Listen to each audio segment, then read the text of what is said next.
Bueno, en esta última clase vamos a dar unas puntaditas finales a lo que tiene que ver con demonología, eh, exorcismo, y pasamos al tema final, que es la nueva era, la New Age. Entonces, en uno de los libros que tiene el Padre Amor, o que se escribieron a partir de los relatos y las experiencias de vida del Padre Amor, hay unos elementos muy interesantes al final de uno de los libros. Este es el que yo creo que se los mandamos también por el chat. Habla un exorcista, ¿no?, que es entrevista al Padre Amor. Bueno, él está hablando de los sacramentales. La clase anterior yo quise dejar clara, inclusive también en la segunda clase hablamos al respecto de eso, y fui muy insistente. Las consideraciones del mal también pueden hacerse desde una visión o desde una perspectiva buena, con la finalidad de aprender de él, aprender a discernir sobre cómo actúa el mal, especialmente cómo actúa el demonio, y por el conocimiento de ese mal teórico puedo llegar a beneficiarme más en materia de voluntad, amando y abrazando el bien, la práctica de la virtud y la moral. Entonces el Padre relata aquí varios hechos interesantes al respecto de hechizo. Nos deja claro que es un hechizo, nos deja claro que es una maldición, nos deja claro varios elementos que puede ser que nosotros nos encontremos en algún momento de la vida, o que ya nos hemos encontrado, y logremos discernir por qué se dan esas situaciones, por qué Dios lo permite y qué hay de pedagógico en esos contextos. Pero lo importante es que, sea lo que sea, por más escandaloso que sea el mal, ya tiene todo perdido. Y lo decíamos en la clase anterior. Tenemos a nuestro Señor Jesucristo, que murió por nuestros pecados, pasión, muerte y resurrección. O sea, Él ya triunfó. Él ya compró la vida eterna para todos aquellos que quieran que su nombre esté escrito en el libro de la vida. O sea, ahora depende solamente de nosotros. No depende del demonio, depende de nosotros, porque el poder del mal está en la debilidad del bien. Entonces, por eso es que debemos de considerar nosotros qué es el mal, para saber discernirlo y no dejarnos vencer por él. Bueno, entonces le estaba hablando de los sacramentales. Recuerdan que hablamos de la sal, hablamos del aceite y hablamos del agua. Más adelante él da unos elementos muy interesantes al respecto de la sal. Y creo que a partir de este apartado no habíamos hecho consideración alguna, que es la página 76 de ese libro. Dice: también la sal exorcizada es buena para expulsar a los demonios y para la salud del alma y del cuerpo. Esto es muy interesante, porque a partir de la materia, que en cuanto tal es indiferente, inclusive yo me puedo morir de consumir sal, pero también la sal puede producir salud en mí. O sea, la sal es una criatura que es indiferente, y a partir de un beneficio o un maleficio o un mal que pueda producir naturalmente la sal, Dios le da una bendición a la sal a través de sus ministros, que puede traer beneficios espirituales. Entonces trasciende la materia, le da un poder sobrenatural a la materia, y eso es lo que hace la bendición y el exorcismo de la sal. Entonces dice: su propiedad específica es la de proteger los lugares contra las influencias o las presencias maléficas. Entonces no solamente es curativa, como puede exorcizar también, darle sal bendita a una persona que está sufriendo las acechanzas del demonio, puede hacerle bien, puede inclusive curarlo de esa acción del demonio, pero también tiene una acción preventiva. O sea, que yo no debo esperar a que me pase un suceso extraordinario en relación al demonio y al mal para empezar a regar sal por toda la casa o por el jardín. No, también es preventivo, dice muy claro aquí. Su propiedad específica es la de proteger los lugares contra las influencias o las presencias maléficas. En casos semejantes, dice el Padre Amor, suelo aconsejar que pongan sal exorcizada en el umbral de la casa o en los 4 rincones de la habitación o de las habitaciones que se consideran infestadas. La infestación es una acción del demonio sobre la materia o las criaturas. El demonio puede infestar las cosas inanimadas o puede infestar los animales, y más adelante vamos a ver cómo. Entonces, por ejemplo, para ser más específicos con este caso, yo tengo unos armarios en la casa, yo puedo echar sal bendita encima de los armarios. La sal permanece más que el aceite y permanece más que el agua. Entonces ya tiene una propiedad física que le da una permanencia en el lugar y transmitir de una manera más especial esa protección. ¿Está bien? Ese mundo, dice el padre, porque aquí él hace una serie de críticas sobre el mundo moderno, el mundo que nosotros vivimos hoy en día y que también lo vamos a conversar ahora con la nueva era. Él dice, ese mundo católico incrédulo se reirá quizá ante estas supuestas propiedades. Claro, porque como hoy en día todo está relativizado, pero curiosamente lo que más se relativiza es lo que tiene que ver con la piedad y con la auténtica religiosidad.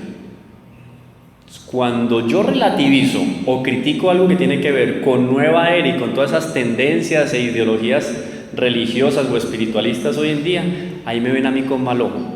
Ahí yo sí tengo que ser tolerante al 100%, pero con lo auténticamente cristiano no es así.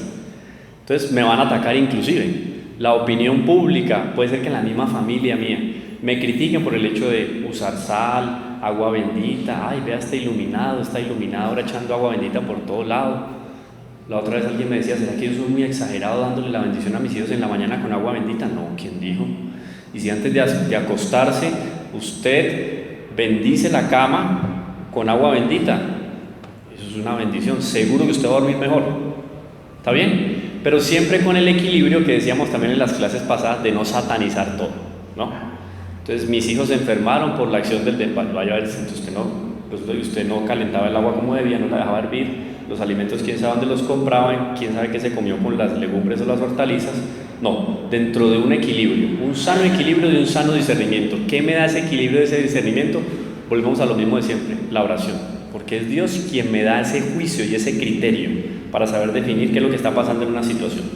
Bueno, entonces dice el Concilio Vaticano II, en el derecho, citando el derecho canónico, en el canon 1166 dice: ¿qué son los sacramentales? Son signos sagrados con los que, por una cierta imitación de los sacramentos, sacramentales no es igual a sacramentos. Miren, esto es impresionante. Cuando yo leí eso por primera vez para un curso de teología, yo decía, ¿cómo va a ser? Pero es así. Una gota de agua bendita tiene más poder que la Santísima Virgen. ¿Ustedes sabían eso? Porque una gota de agua bendita puede borrar los pecados veniales, lo que no puede hacer la Santísima Virgen. Increíble, ¿no? O sea, eso es impresionante. Dios le da a cada criatura lo que quiere darle. Yo cojo un agua bendita y me persigno o me bendigo con devoción y mis pecados veniales son borrados. Eso es impresionante, una gota de agua bendita. Diga, Aníbal.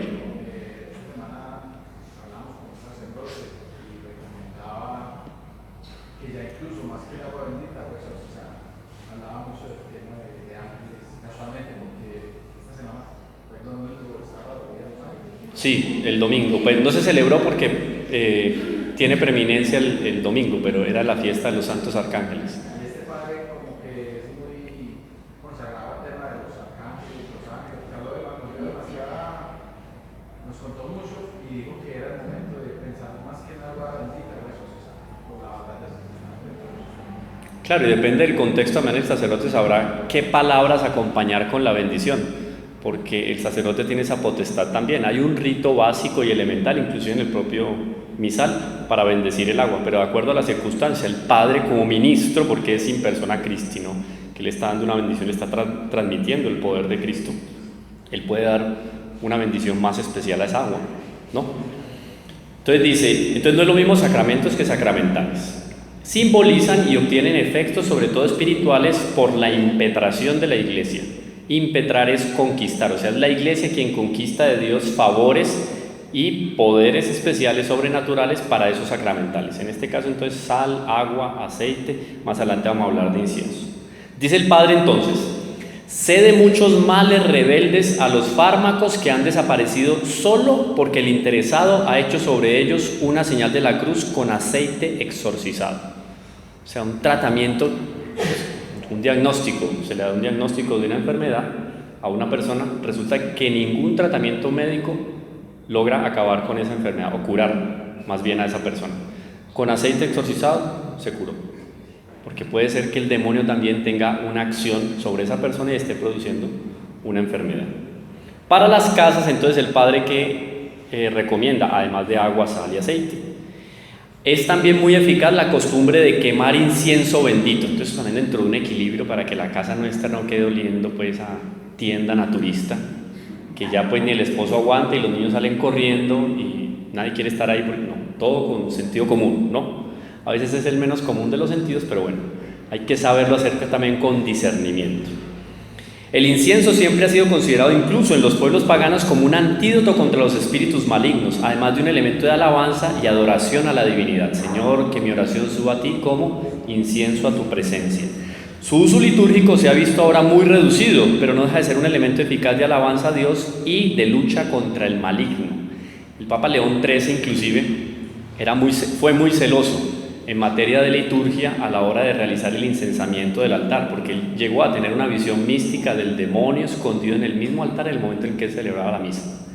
Y fue él el que instituyó la oración del exorcismo breve o la oración a San Miguel Arcángel al iniciar y al finalizar la celebración de la Eucaristía. Sancte Miquel Arcángel, deféndenos in prelio contra nequitia et insidiis diaboli. San Miguel Arcángel, defiéndenos en el combate contra... ¿Se acuerdan de esa oración de San Miguel? La oración breve a San Miguel Arcángel. Yo la puse hoy o ayer en Facebook para que la puedan ver y la tengan también. La pueden imprimir y la colocan en una estampita de San Miguel y la rezan. Eso es un exorcismo breve. Plegaria a San Miguel o exorcismo breve. Es que tenemos que familiarizarnos con la palabra exorcismo. Tenemos que familiarizarnos inclusive con la existencia del demonio, pero no satanizar la vida, para no entrar en un fundamentalismo. Pero yo rezo la oración a San Miguel y le pido que me proteja del bien y me proteja, me llene de cosas buenas durante el día y aleje de mi vida que todo lo que tiene que ver con el mal y con el demonio. Sencillo, pero claro, le pido a San Miguel. Bueno, entonces dice, el ritual contiene también el ritual de los exorcismos. También contiene una especial bendición destinada a la ropa. Yo creo que conté ese hecho también, ¿no? Una persona que estaba siendo infestada por el demonio.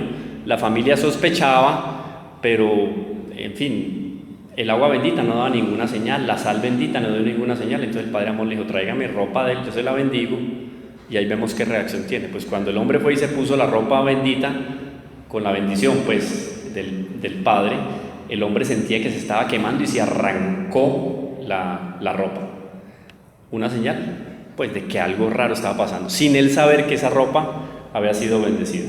Entonces, no quiere decir que quien no sienta nada con ropa bendita no tiene una infestación del demonio, no puede ser que también la tenga. Como el demonio es muy astuto, entonces sabe disimular todas esas circunstancias para aparentar que no está teniendo influencia sobre una persona. Entonces, eso es lleno de casuística y cada caso es específico. Es como la homeopatía, no es como la alopatía, que hay enfermos, no, aquí no hay enfermedad, hay un enfermo y cada caso es muy específico. Entonces dice él, algunas veces después de haber hecho bendecir sus ropas hemos podido ver que apenas puestas se las han arrancado por no soportar su contacto. Ahora bien, nótese que estos tests pueden ser indicativos en caso positivo, o sea, si una persona es sensible a esa bendición, pues es señal de que tiene alguna acción del demonio, pero lo contrario no quiere decir que no esté expuesta a la acción del demonio. Diga. Sí. Por ejemplo, alguien le regala una ropa a otra persona. Sí. ¿Es posible que esa ropa esté infestada? Claro, pues que esté infestada. Claro, es que una casa puede quedar infestada por el simple hecho, entre comillas, de haberse cometido un asesinato ahí. Usted nunca presenció el asesinato, pero usted sabe que el asesinato ocurrió ahí hace no sé cuántos años. Pero el lugar quedó impregnado, infestado por la acción del demonio. Entonces, con una misa, perfectamente, con una bendición de la casa. El Padre va a contar hechos aquí cuando habla de la bendición de la casa. Una simple bendición de la casa puede expulsar o desinfestar la casa, pero a veces es un efecto todavía más profundo, efecto de poltergeist, que ahí se mueven cosas, se escuchan ruidos, se quiebran o se altera la materia, cosas así. Ahí ya cuando es más fuerte no es solamente la bendición, sino que tiene que haber un exorcista, misas, ayuno, oración. Bueno, eso es. ¿Y cómo sabe esa persona que esa ropa está infestada?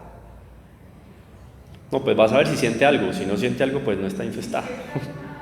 Normalmente va a tener unas evidencias de que esa ropa o ese lugar está bajo la acción del demonio. Usted siente algo, pues normalmente, pero que se den las ropas sería algo, digamos, muy extraordinario. Por ejemplo, yo ponerme ropas de un difunto, pues vaya a ver, si yo tengo conciencia de la que persona procuró llevar una vida recta, pues a mí me da igual y yo me pongo el suéter sin problema. Pero ahora, si yo me imagino o conozco por dónde se movió la persona, yo digo, yo no me pongo una camisa, eso ya es evidente que no lo voy a usar. Pero si yo me la pongo y no siento nada, pues puede ser que la persona no tuvo buena conducta, pero a mí no me afecta. Tampoco pues es que la ropa de cualquiera ya queda infestada porque el otro es un pecador. No, pues yo también soy pecador, entonces hay ropa que no me la puedo volver a poner porque cuando la tenía puesta pequé. Pues, ¿está bien? Entonces, para no ir al otro extremo, es para tener el equilibrio, pero puede pasar. Lo uno como lo otro. Así como yo cojo un pedacito de tela, yo creo que... Yo, por ejemplo, aquí tengo una reliquia. Esta reliquia es de Santa Teresita del Niño Jesús, doctora de la Iglesia. Esto es un pedacito de hueso de ella. Entonces yo no voy a tener un pedacito de hueso de Hitler, porque yo sé que eso no me va a traer a mi beneficio. Es evidente que no me va a traer una acción de Dios. Ahora, una acción de Dios y un beneficio de Dios sí me lo trae una reliquia, que puede ser directa o indirecta, de primero, segundo o tercer grado, de acuerdo a la cercanía que tuvo con el santo. Entonces, en medio de eso hay mucho equilibrio y cada caso es muy particular. ¿Está bien? Imaginen que ahí me regalen una ropa de San Agustín, pero antes de la conversión. ¿Usted se la pone o no se la pone? ¿Es reliquia o no es reliquia?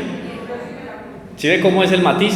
Entonces también depende de la fe de uno. Eso tiene mucho peso.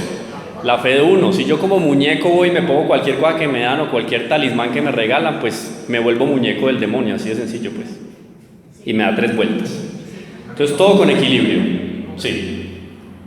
Quería preguntarte, en el caso de que se ha comprobado que una persona tenga una posesión, si no hay un sacerdote que haya hecho el exorcismo, ¿cómo Sí, debería actuar? voy a hablar de eso ahora, de lo que tiene que ver con las liberaciones y los exorcismos por carisma y por ministerio. Eso lo vamos a tratar también porque también es muy peligroso. Hoy en día que se habla, me mandaron un video este fin de semana de una misa, casi que lo digo entre comillas, que se celebró este fin de semana en un lugar X, y eso era un espectáculo, pues un espectáculo digo en el sentido ridículo de la palabra. O sea, aparecían no sé cuántos disque exorcistas ahí, era un mundo de laicos medio iluminados y todo el mundo se empezó a tirar al piso y eso se volvió un espectáculo la misa. Y yo decía, uy, qué falta de, primero de seriedad, lo ridículo que se veía eso ahí. Pero todo en función de que también del espectáculo y de mostrarse como el showman, tanto el celebrante como los que estaban ahí, que de evidentes. Bueno, yo imagino la limosna que llegó ahí también, pues, de todos los jurados. En fin, bueno. Entonces, también durante los exorcismos el demonio trata de esconderse y el ritual pone en guardia al exorcista respecto a las ficciones diabólicas. Recuerden que el demonio es el padre de la mentira. Entonces, en ese momento es que el exorcista debe tener muy afinado el criterio y el discernimiento, y viene una luz del Espíritu Santo, porque obvio que el demonio, siendo ángel, le da 3 vueltas al sacerdote en su inteligencia natural. Ahí viene una asistencia del Espíritu Santo y ahí es donde se manifiesta la agilidad del sacerdote. A veces no responde o da respuestas necias, no atribuibles a un espíritu inteligente como el demonio. Se hace el bobo, se hace el pobrecito, se hace el furioso, amenaza al sacerdote. Otras veces finge haber salido del cuerpo del poseído y haber dejado de trastornarlo, esperando así sustraer al individuo de las bendiciones del exorcista. Claro, porque el exorcista ya no sigue dando bendiciones. Dice, no, para que paremos el ritual porque esto ya fue efectivo. Ojo. Otras veces pone los más diversos impedimentos para que la persona no se vea sometida a los exorcismos. Puede tratarse inclusive de impedimentos físicos o más a menudo psicológicos, por lo que la persona no acude a la cita con el exorcista si no tiene a su lado a alguien que lo obligue. Otras veces finge los síntomas de una enfermedad, en general psíquica. Miren lo complicado a la hora de poder decir esta persona está poseída por el demonio, porque puede tener en apariencia una enfermedad psíquica, o puede ser una enfermedad psíquica que en apariencia parezca una posesión diabólica. Entonces queda en manos del sacerdote discernir si la persona está o no poseída por el demonio. Esto para confundir sobre la realidad de su presencia y hacer creer que se trata de un mal natural. En ocasiones el paciente tiene sueños o visiones en los que tiene la ilusión de que el Señor, la Virgen o algún santo le ha liberado, y de este modo entonces evita asistir a la cita con el exorcista, acaso haciéndole saber que ya está libre del demonio. Entonces, Los sacramentales indicados: agua, aceite, sal, incienso. Además de la ayuda específica de cada uno, sirven para alejar, al menos en parte, los distintos engaños del maligno. En este campo los engaños están a la orden del día y hay que rezar mucho para obtener la gracia del discernimiento. Señalo lo siguiente entre los casos más frecuentes. Hay quien considera que tiene visiones u oye voces interiores. Hay quien se abandona a un falso misticismo o se hace pasar por vidente. Está el vidente y está el medium. El vidente es el que ve o escucha, ¿cierto? Y el medium es el que siente. Bueno, yo les conté aquí el caso del agua que no estaba bendita y se la trajeron al padre para exorcizar y el demonio le dijo: lávate con esa agua tu hocico. Pues ahí el sacristán se acordó que el agua no estaba bendita, sino que la había sacado del grifo, porque el demonio conoce y percibe, por lo menos en la psicología de las personas, él puede percibir si usted está bien o mal, y así le termina indisponiendo todo el día.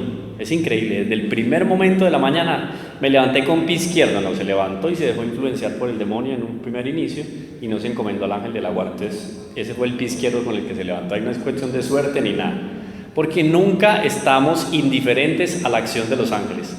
O estamos bajo la influencia de un ser de luz o de un ser demoníaco, de las tinieblas. ¿Está bien?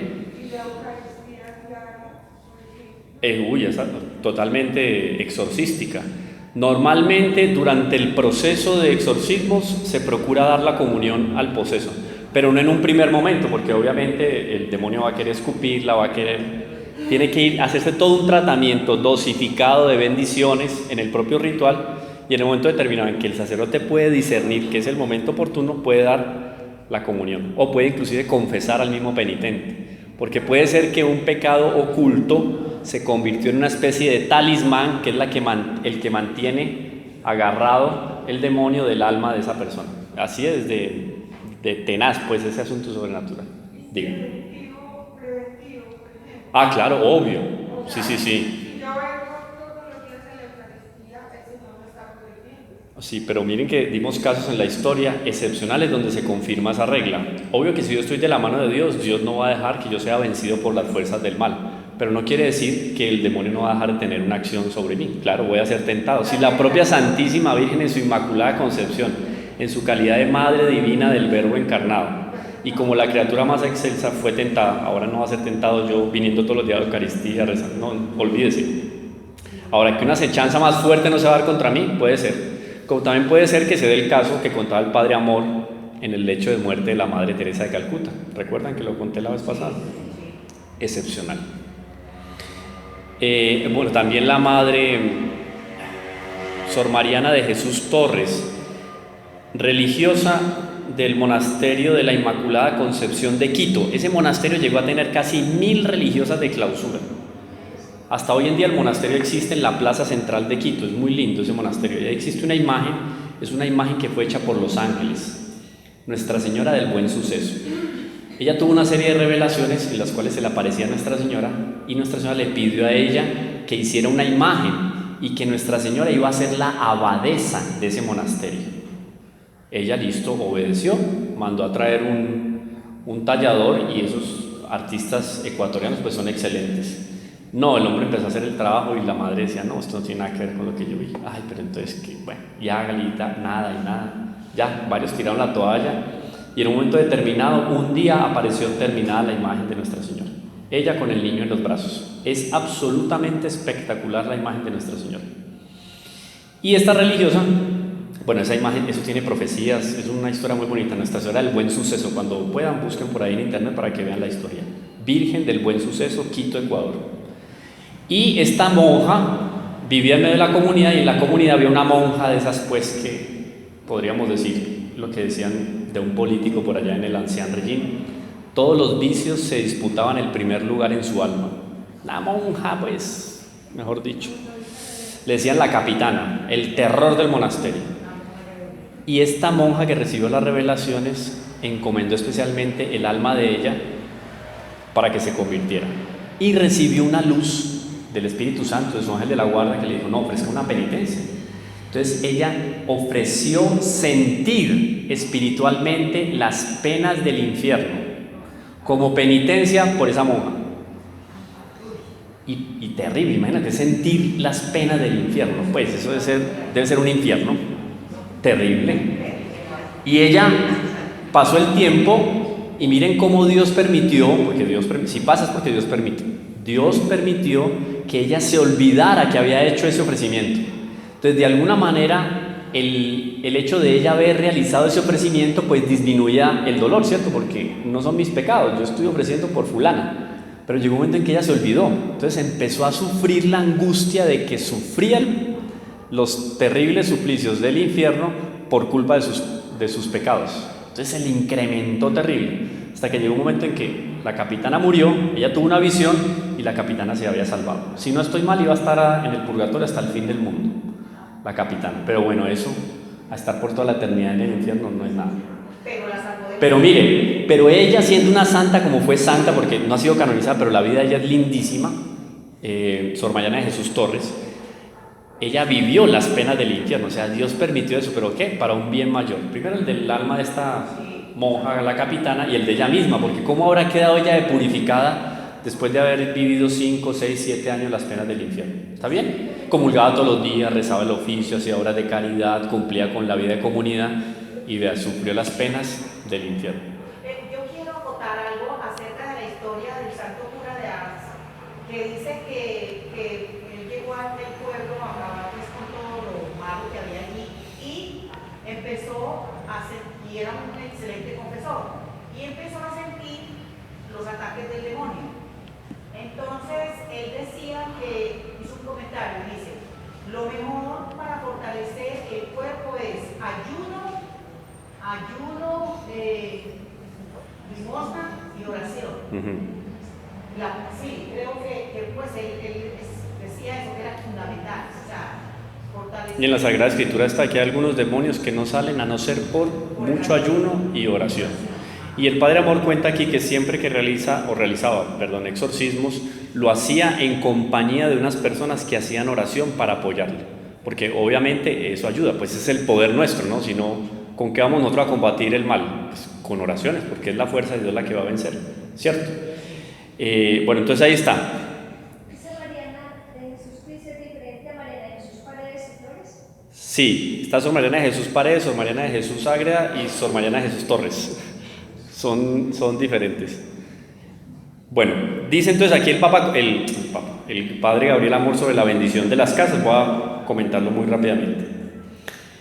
Debo decir también que nunca he encontrado lugares invadidos por espíritus tal como aparecen descritos en algunas novelas o en determinadas películas, especialmente con referencia a viejos castillos deshabitados. Oye, en estos casos, el objetivo evidente es ofrecer un espectáculo, presentar escenas de efectos sin ninguna base de estudio serio. La realidad nos presenta, en cambio, casos frecuentes de ruidos, a veces en forma de crujidos, otras de golpes. Frecuentemente se tiene la impresión de una presencia, de que nos miran, nos tocan, nos empujan. Yo les voy a contar algo que yo no sé si ustedes se van a reír, pero Rafael Recio, me acordé mucho de Rafael Recio, seguro va a escuchar esto porque él, siendo la fiesta de los arcángeles, me acordé de Rafael Recio. Un hombre muy bueno, pues, no lo voy a canonizar aquí, pero un hombre muy bueno. Él contaba que en la casa de él, porque el papá pertenecía a ciertas sociedades secretas, en la casa de él les aplanchaban la ropa amanecía, eso es el sueño de cualquier ama de casa. Pero resulta que él decía, eran tales los ruidos en la casa y las cosas extrañas que nos llegaba a aparecer la ropa planchada. Y él decía, el miedo de nosotros para vestir esa ropa. ¿Usted se imagina ahí? ¿No? Decía, una vez estábamos en el balcón de la casa y vimos a 3 personas meterse en un tronco, en un árbol. Entonces llegó, había una persona parada en el tronco, o 2, no sé cómo era, pero eran 3. Había uno ya parado ahí, se saludaron y empezaron a entrar uno por uno en el tronco. Y estábamos sentados nosotros en el balcón viendo todo eso. Y el papá de él era un tipo, pero este hombre se volvió muy católico, gracias a Dios, pero tuvo evidencia de esas cosas, unas cosas rarísimas. Bueno, es evidente que en estos casos puede jugar un gran papel la sugestión, el miedo que da cuerpo a la sombra. Eso también nos pasa muchas veces. Uno ve pues un animal donde hay una sombrita cualquiera. Entonces por eso hay que tener mucho cuidado con satanizar los lugares, los momentos, el contexto, etc. Recuerdo una familia en la que, en una determinada hora, todos oían abrirse y cerrarse la puerta de entrada. Luego oían un claro ruido de pasos pesados, como de hombre que cruzaba el pasillo para perderse no se sabía en qué habitación. Un día, estando presente un amigo, se oyó el habitual ruido y el amigo preguntó quién había entrado. Para no asustarle, le respondieron que era un huésped de paso. Sé también de insectos, gatos y serpientes que se han materializado. Una persona a la que yo bendecía encontró incluso un sapo vivo dentro de la almohada.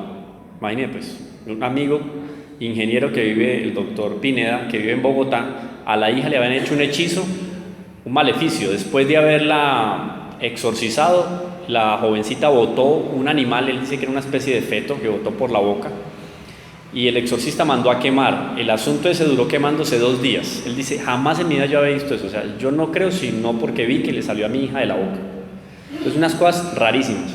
Y además, el tamaño de lo que vomitó no tenía la capacidad de pasar por su garganta. Eso lo explica el padre Amor, y el padre Cándido también lo explica, que normalmente ese tipo de fetiches o de amuletos se materializan en la boca o saliendo de la boca de la persona, o muchas veces al lado de la persona. Un clavo aparece ahí, o algún talismán, y la persona lo tenía adentro, le calentaba el cuerpo, se le movía, le producía dolores, etc.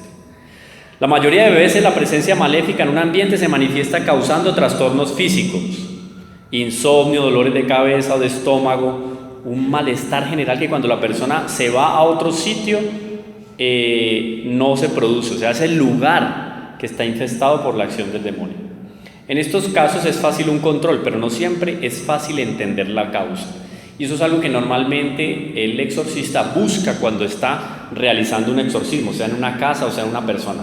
Preguntarle al demonio o a los demonios que están ahí cuáles son su nombre o sus nombres y a causa de qué están ahí. Entonces el demonio dice, en el nochero, pero después del exorcista pues obligarlo. Y va y busca en el nochero y ahí encuentra algo. O va y busca en la almohada, como el caso del sapo, y encuentra el animal. Es un sapo que ha sido maldecido y bueno, quedó ahí en la almohada para tener un efecto sobre la persona. Puede tratarse de pura sugestión cuando hay algún motivo que permita suponerlo. Por ejemplo, si una nuera va a casa de su suegra que era contraria al matrimonio o que sentía un amor posesivo por su hijo. Y esto vamos a hablar más adelante. Impresionante el poder de la maldición que puede tener la mamá o el papá para con el hijo. Y le tocaron casos al padre Amor. Voy a contarlo más adelante. Bueno, ¿cómo proceder entonces para exorcizar una casa? Especialmente con una bendición y con el uso de los sacramentales. Existen casos distintos, aunque no graves, en los cuales basta con algunas oraciones para restablecer la tranquilidad. Entonces, por ejemplo, una persona que no tiene o no hay un ministro propiamente exorcista, un sacerdote, entonces se puede hacer una oración de liberación. Yo les voy a mandar después al chat unas oraciones que hay de liberación, que hoy en día se deforma ese asunto, porque entonces quedan las misas de sanación, misas de liberación. Pues todas las misas son de sanación y todas las misas son de liberación. Ninguna misa es más que una o que otra porque la celebró fulanito o sutanito, no. Todas son de liberación, toda misa es exorcística, pero hay unas oraciones que tienen un poder impetratorio o unas palabras más específicas con respecto a la acción del demonio. Entonces se caracterizan por esa acción de liberación. ¿Está bien? Diga. Sí. Si hay alguna presencia o alguna energía que no es conveniente, la sal se modifica, o sea, Puede pasar que suceda algo con la apariencia física de la sal, como puede que no pase. O sea, son diferentes circunstancias que Dios puede permitir para evidenciar la acción del mal. Pero como puede no pasar, la sal está ahí, listo, la sal realizó, por la bendición de Dios, se realizó ahí una liberación, pero la sal permanece tal cual. Eso pues no es. Los limones son de madera. ¿Los qué? Los limones. ¿Los limones? ¿Cómo así que los limones? No, a mí me encanta la ensalada con limón, con aceite de oliva. ¿Qué? ¿El ajo qué? No, lo que pasa es que el ajo tiene propiedades curativas, el limón tiene propiedades curativas. Dicen, por ejemplo, inclusive, yo nunca lo hice, pero sé de un amigo que lo hizo, tenía un resfriado terrible. El hombre peló una cebolla cabezona, la puso en el nochero, al otro día la cebolla amaneció negra y él amaneció sin resfriado. Dicen que uno no puede comer ensalada por ahí en cualquier lado porque hay ciertos vegetales y hortalizas que absorben los bacterias, gérmenes y virus del ambiente. Entonces, ¿qué fue lo que pasó con la cebolla? Pues ¿cuál es la explicación científica? Que absorbió los bichos que él tenía seguramente, o coincidió que al otro día él se iba a curar y se le dañó la cebolla, no sé pues. Pero a veces con ese tipo de cosas lo embaucan a uno y le venden pues los 3 limones rezados por San Gregorio Hernández para que le curen el dolor de vesícula. Y usted se confía, se obsesiona con que ya no tiene el problema de vesícula y al mes se murió. Porque entonces, cierto, uno puede somatizar el dolor y también el proceso invertido se puede dar. Mucho cuidado. Entonces, ¿y la qué? A la sangre de Cristo, por ejemplo, que la sangre de Cristo es Cristo. Sí. Entonces dicen que orando la María, invocando la sangre de Cristo. Pero es que yo explico algo ya que usted dice, lo de las oraciones. Las oraciones no tienen un efecto automático, ¿cierto? Entonces yo puedo hacer la novena irresistible al Sagrado Corazón de Jesús, pero no es que es irresistible, sí, pero vaya a ver si usted lo que pide es conveniente y si Dios quiere dárselo ahora. De pronto no se lo da nunca con esa oración, porque quiere que usted se pegue de alguna manera de la devoción a San Antonio de Padua, porque Él quiere que usted viva como vivió San Antonio de Padua. Estoy diciendo algo por decir algo. Entonces, la fuerza en cuanto tal no la tiene tanto el texto que está escrito, ¿cierto? La fe y la fuerza de Dios. ¿Está bien? Entonces puede ser esa novena o puede ser esa oración como puede ser cualquier otra, con la que usted se sienta una inclinación, no, voy a utilizar una palabra bien apropiada para que nos quede claro en concepto. Cuando usted tiene una inclinación no perturbadora al respecto de una devoción, usted tranquila, encomiéndese por medio de esa devoción al Sagrado Corazón, a la Virgen, a los santos, que si Dios quiere le va a hacer el milagro o le va a ayudar con lo que usted necesita, como puede que no. Eso es un misterio, es el misterio como Dios nos asiste o no nos asiste en el momento en que nosotros esperamos. Él sabrá en qué momento. Pero la fuerza en cuanto tal no está en el texto, no está en la estampita que me dan, no está ni siquiera en la reliquia del santo. Porque mire que la sombra de los apóstoles y de los discípulos llegó a curar. En los Hechos de los Apóstoles está la evidencia. ¿Cuántos milagros no habrá hecho Judas antes de traicionar a nuestro Señor el día de la última cena? Y era Judas, que muchos asumen que quedó poseso en el momento en que comulgó, ¿no? Porque el demonio entró ahí. ¿Recuerdan? Está el propio texto del Jueves Santo. Entonces, eso tiene todo un equilibrio, pues hay una mesura al respecto. Bueno, entonces, con respecto, por ejemplo, a los animales domésticos, ¿es posible que sean poseídos por el demonio? ¿Qué hay que hacer? El Evangelio, de hecho, nos habla, ¿se acuerdan del poseso de Gerasa? ¿No? Qué curioso, estos judíos de la época sí eran terribles, ¿no? Comer carne de cerdo, qué horror, qué pecado, qué escándalo, qué ofensa a Dios, pero sí tenían negocio de venta de carne de cerdo. Muy interesante. Entonces nuestro Señor les dio una doble lección. Exorcizó al poseso de Gerasa, que tenía no sé cuántos demonios dentro, y esos demonios salieron como chispas y quedaron dentro de ¿qué? De los cerdos, una piara de cerdos, y se lanzaron al mar. Claro, como el cerdo por la constitución no puede levantar, se ahogaron. El cerdito quedó ahí tragando agua hasta que se ahogó. Se ahogaron los cerdos, como quien dice, ustedes cumplan la letra, ¿no? En todo el sentido como la proclaman. Entonces, esos quedaron posesos. Hay un texto evangélico. Ahora dice, conozco el caso de un torpe exorcista, dice el padre Amort, que ordenó a un demonio que se introdujera en el cerdo de una familia campesina. Resulta que el animal se puso furioso y despedazó a su ama. Vale decir que lo mataron inmediatamente. Entonces, puede que haya una infestación, una acción del demonio, pero también todo dentro del equilibrio. Se trata, por tanto, de casos aislados que han acarreado enseguida la muerte del animal. Sé de un caso de un mago que usaba a su gato para llevar a su destino los objetos maléficos. En este caso yo diría que el endemoniado era el amo y no el animal. Nótese también que el gato es considerado como un animal que absorbe espíritus, entre comillas. Y a veces los espíritus malignos o maléficos se hacen visibles, especialmente en forma de gato. Para algunos magos y para ciertas clases de magia es fundamental servirse de un gato, pero este simpático animal no tiene ninguna culpa de ello. O sea, pues, que el gato, ¿por qué es negro? No, pues, no. Digamos, sin embargo, que potencialmente también la infestación de animales es posible y es lícito proceder a bendiciones sobre ellos para obtener su liberación. No a bautizar un gato tampoco, ni es bautizar un perro. No es darle la categoría de persona humana a un animal como algunos hacen, no es eso. Pero por ejemplo en la fiesta de San Antonio o de San Francisco, padre, es que se bendicen los animales, ¿cierto? Claro, pero más que hacerle bien al animal es para hacerle bien a los que van a tener contacto con el animal. ¿Oído eso? Es como cuando yo vengo a que me bendigan el carro. El carro no es el que se va a ver beneficiado con la bendición, es los que van a hacer uso de ese vehículo automotor que se van a beneficiar de la bendición. ¿Está bien? Entonces siempre es en beneficio ¿de quién? Del hombre. Bueno, sin embargo él recuerda que ya desde los primeros tiempos de la iglesia, inclusive el propio Orígenes lo atestigua en sus textos, era costumbre bendecir casas, animales y objetos.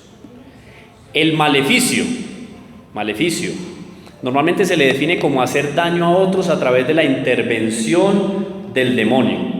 Es una definición exacta, pero no aclara de qué manera se causa el mal. Hay muchas maneras de hacer maleficios. Oído, me acuerdo que el padre Carlos, exorcista autorizado aquí de la Arquidiócesis de Medellín, contaba que el hecho de yo tener una comida que fue preparada con odio, esa comida que está cargada, digo entre comillas porque ya tiene una acción más bien preternatural, con el odio, con la envidia, puede llegar a traer trastornos espirituales o físicos a la otra persona. Por eso es que nosotros decimos en el lenguaje coloquial que la comida hecha con amor es más rica.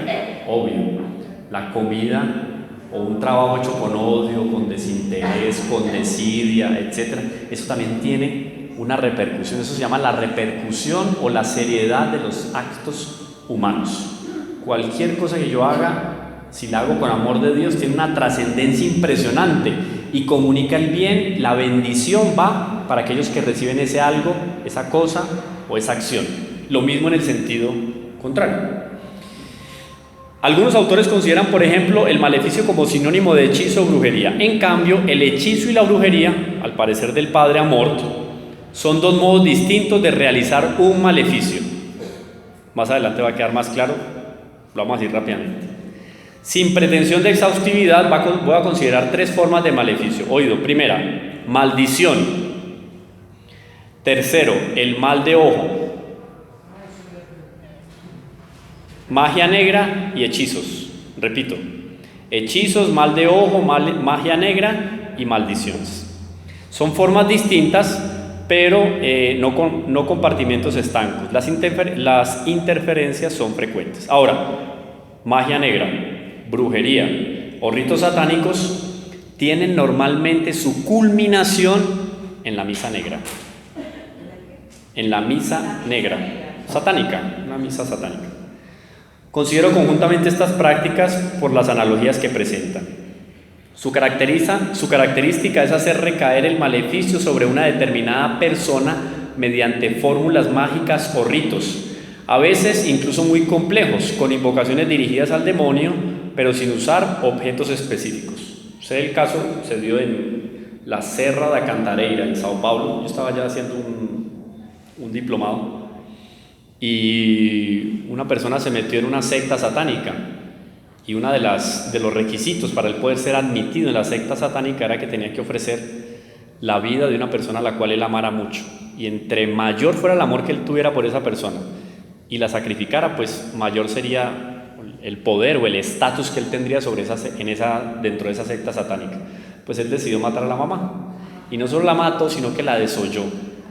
Entonces la encontraron y el hombre le había arrancado hasta el último pedazo de la piel a la mamá. O sea, una cosa que el hombre estaba poseso, pues, literalmente. Para hacer una cosa de esas se tuvo que haber drogado, se tuvo que haber entregado al demonio, no sé cómo, para violentar su naturaleza y entregarse al demonio de esa manera.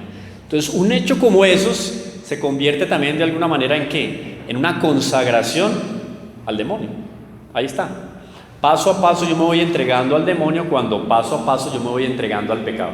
Y hay pecados que pueden ser considerados como pecados inmensos, y esos pecados inmensos de alguna manera me consagran a mí, al mal, así como los grandes actos de virtud me consagran al bien.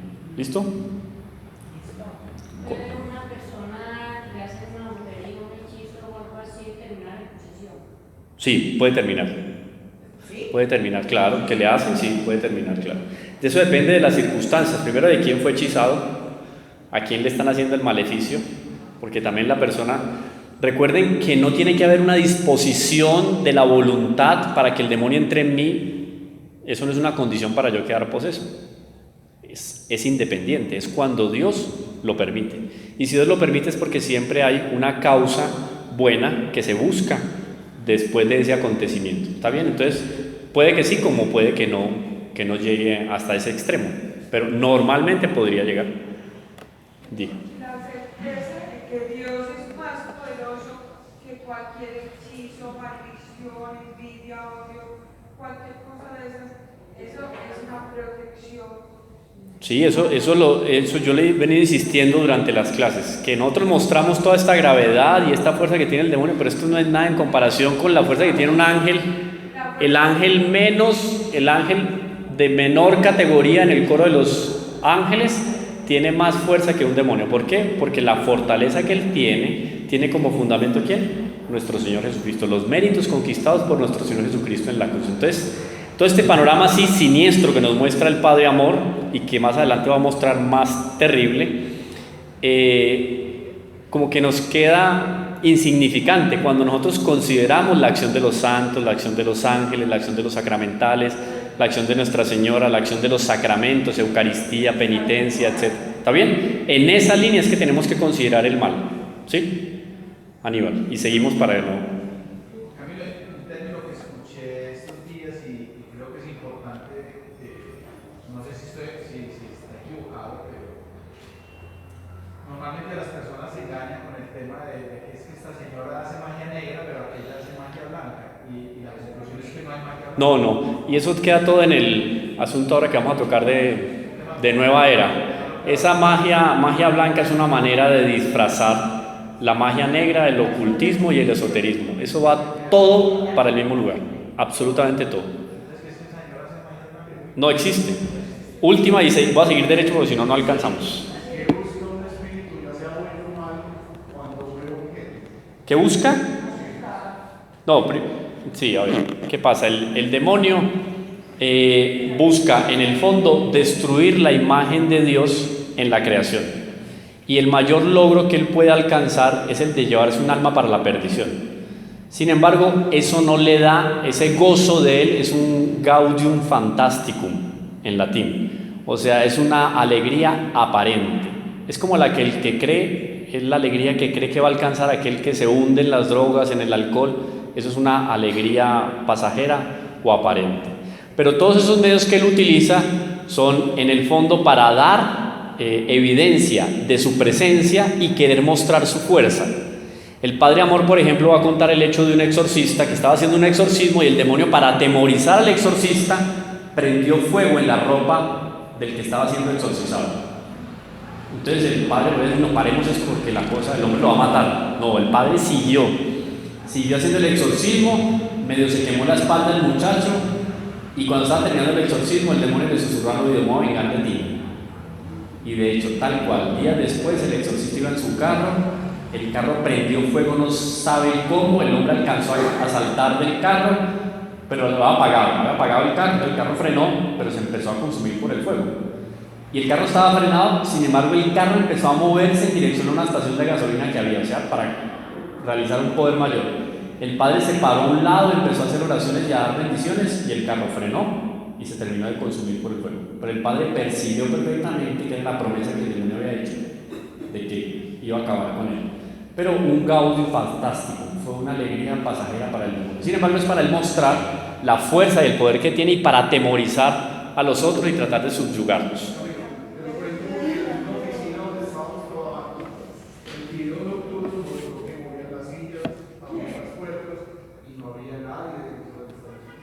Sí, eso puede ser un efecto de poltergeist, una acción del demonio, o puede ser también efecto de almas del purgatorio, que bajo permiso de Dios pueden evidenciar su presencia para solicitar oraciones.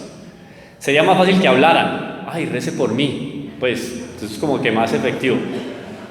Pero ese discernimiento, esa intuición de quien es piadoso puede llevar a la conclusión y si no es un demonio, lleve un padre que bendiga, hagan oraciones ahí, recen un rosario, que eso termina teniendo efecto sobre el lugar, sea del demonio o sean de almas del purgatorio. ¿Está bien?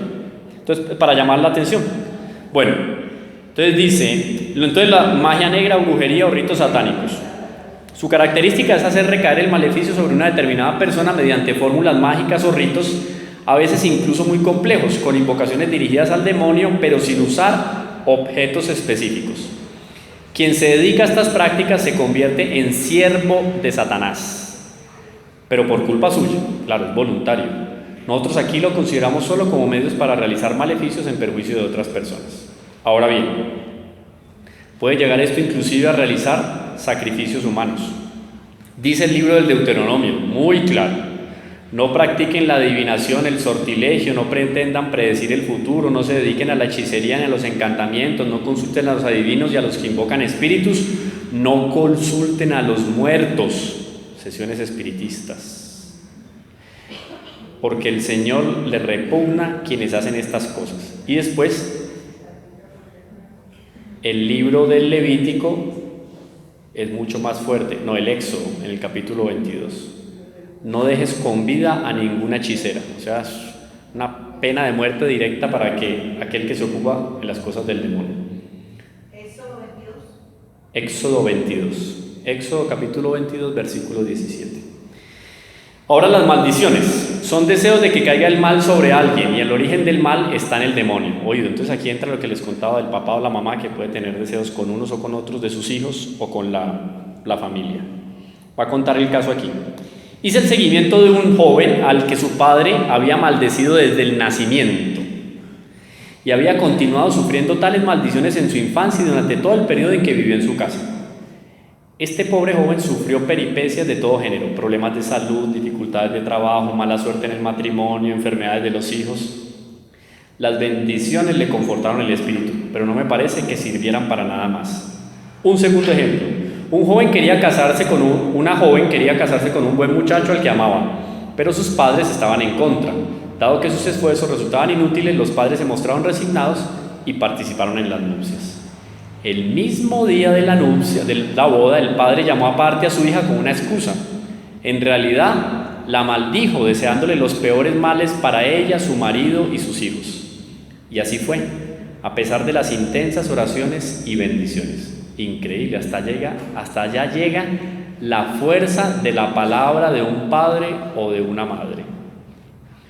Un día vino a verme un profesional. Levantándose los pantalones me hizo observar sus piernas horriblemente martirizadas por una evidente sucesión de operaciones.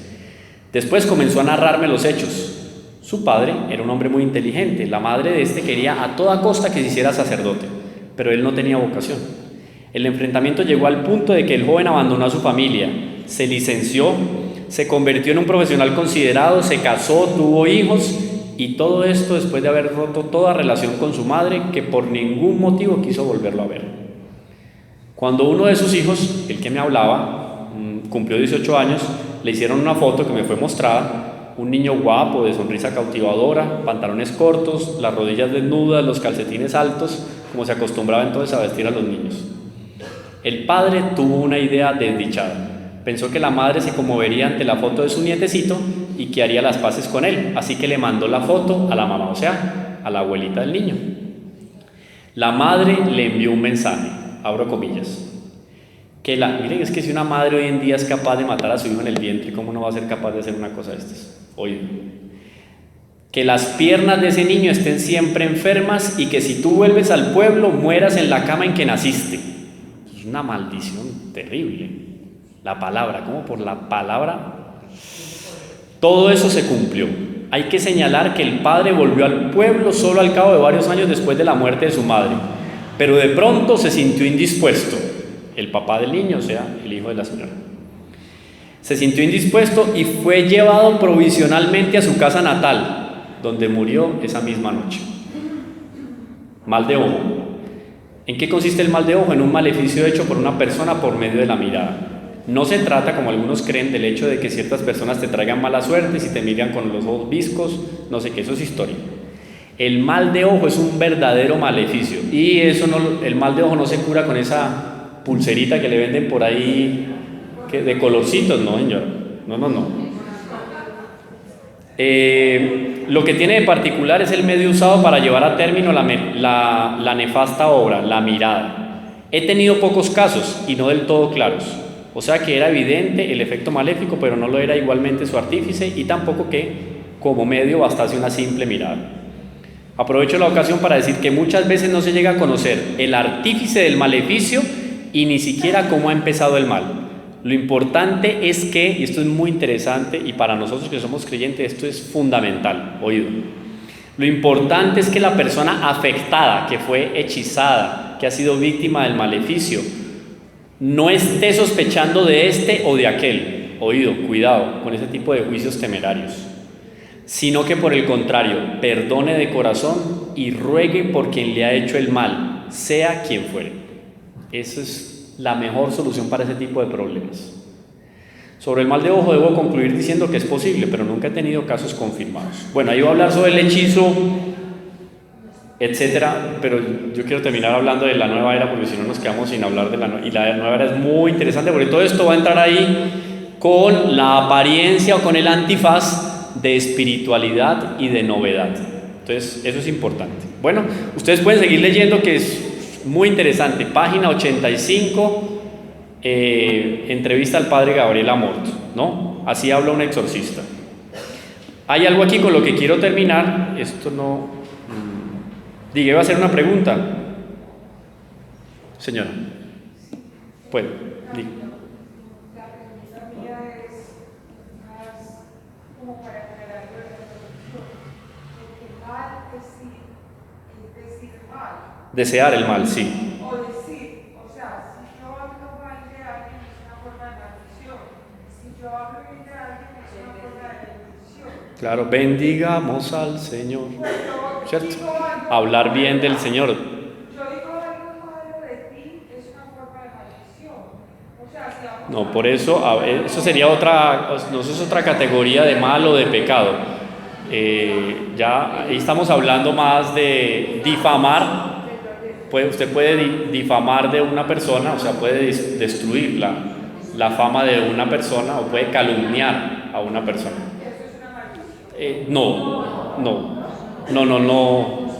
No propiamente, no, es diferente, es otra categoría. Videntes y medium, rápidamente voy a hablar de esto porque en algunos grupos más bien carismáticos hoy en día, y sin denigrar de lo que es el movimiento carismático propiamente, pero se escucha mucho a este respecto, videntes y medium. Los primeros ven y los segundos sienten. Ambos se expresan acerca de lo que han experimentado en contacto con objetos o personas. Inclusive hay dones naturales con los cuales la persona tocando un objeto se da cuenta si está bendito o no. Eso es un don, es un carisma. Puede tenerlo, inclusive ya, independiente de la virtud de la persona. Para no extender demasiado el terreno al que se presta este tema, me limito a considerarlo en relación a mi campo específico. Varias veces he estado en contacto con estas personas, a veces las he interpelado o llamado directamente para que asistieran en oración a mis exorcismos, para que luego dijesen qué habían visto u oído, y advertía que las personas dependían del espíritu de sabiduría. Un día, va a contar él por acá, un día acababa yo de introducir en el locutorio a un hombre que me pedía que lo bendijera, cuando me acordé de que a aquella hora debía telefonear a un medium. Corro al teléfono y oigo que me dice: usted está a punto de bendecir a un hombre de unos 50 años. A los 16 le hicieron un hechizo porque odiaban a su padre.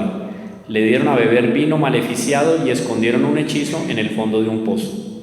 Desde entonces, ese muchacho ha ido sintiéndose cada vez peor y todos los tratamientos han sido inútiles. Al cabo de unos años, su padre murió y él sintió una repentina mejoría. Pero su cerebro quedó afectado hasta el punto de no poderse dedicar a ningún trabajo. Intenté bendecirle, pero es un mal arraigado desde hace demasiado tiempo y creo que no conseguí. Intente bendecirle, le dice al padre, pero es un mal arraigado desde hace demasiado tiempo y creo que no conseguirá nada. Las cosas ocurrieron tal cual como me lo había dicho.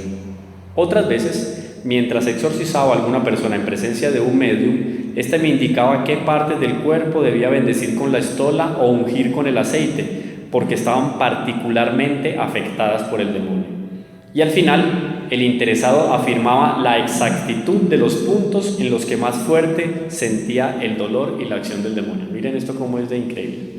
Podría ser que esas partes del cuerpo estaban más ligadas a la práctica de la virtud o a la práctica de algún vicio o pecado, quién sabe.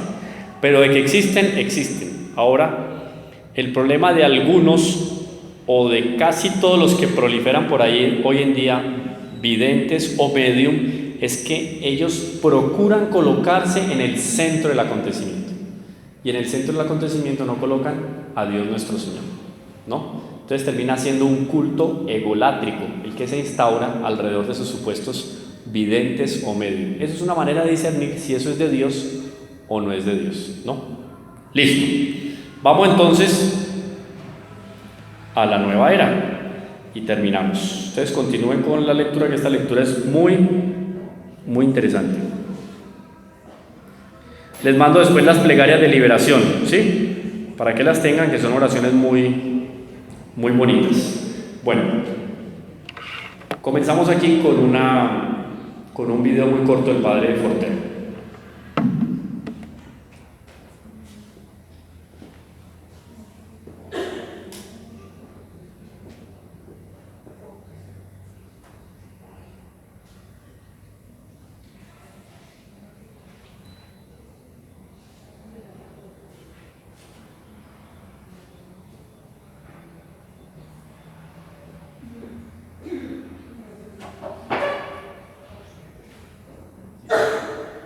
Si tienen alguna pregunta, pueden ir preguntando y aprovechamos este minutico mientras se enciende el aparato.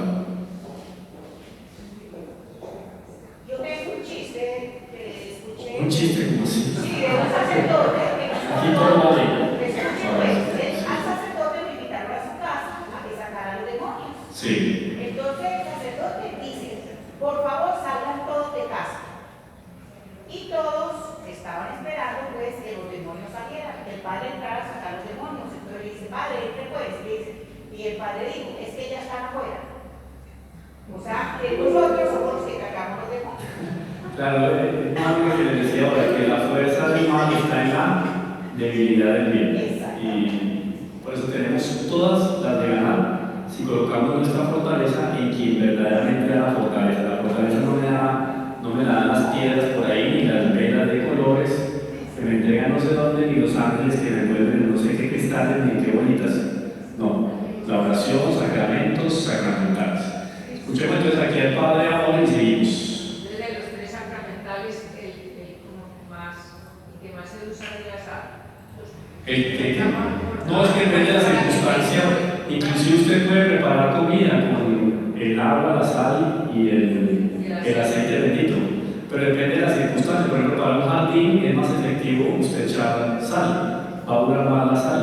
En el dintel de la puerta de las ventanas usted puede ungirlas con aceite bendito, porque a la hora de cocer agua pues se va a evaporar más rápido, y la sal pues no hay donde ponerla nuevamente. Bueno, un poco práctico también, ¿cierto?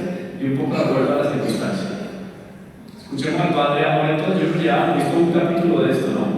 Vamos a ver esta segunda parte de la entrevista. ¿Cómo sabemos que alguien tiene un demonio dentro? ¿Cómo se sabe? ¿Cómo se identifica? Bien, lo primero que hay que dejar muy claro es que casi nadie tiene un demonio dentro. Estamos hablando de algo muy raro, algo que no es normal. Muy raro. Pero existe. El caso no significa que algún caso hay. Sí, pero hay algunos casos que verdaderamente a veces hasta psiquiatras han dicho por favor vean este caso, porque yo creo que esto tiene que ver más con lo preternatural que con los psiquiatras. Psiquiatras creyentes. Sí, claro. Psiquiatras creyentes, y en algunos casos pues lo que se ve es que cuando uno ora hay una reacción verdaderamente muy agresiva, furiosa, etc., sin que pasen las cosas de las películas, las cosas extraordinarias. Y cuando oras sobre esa persona, sea en una sesión con 4 o con 10, queda liberada. Por eso se hace el exorcismo,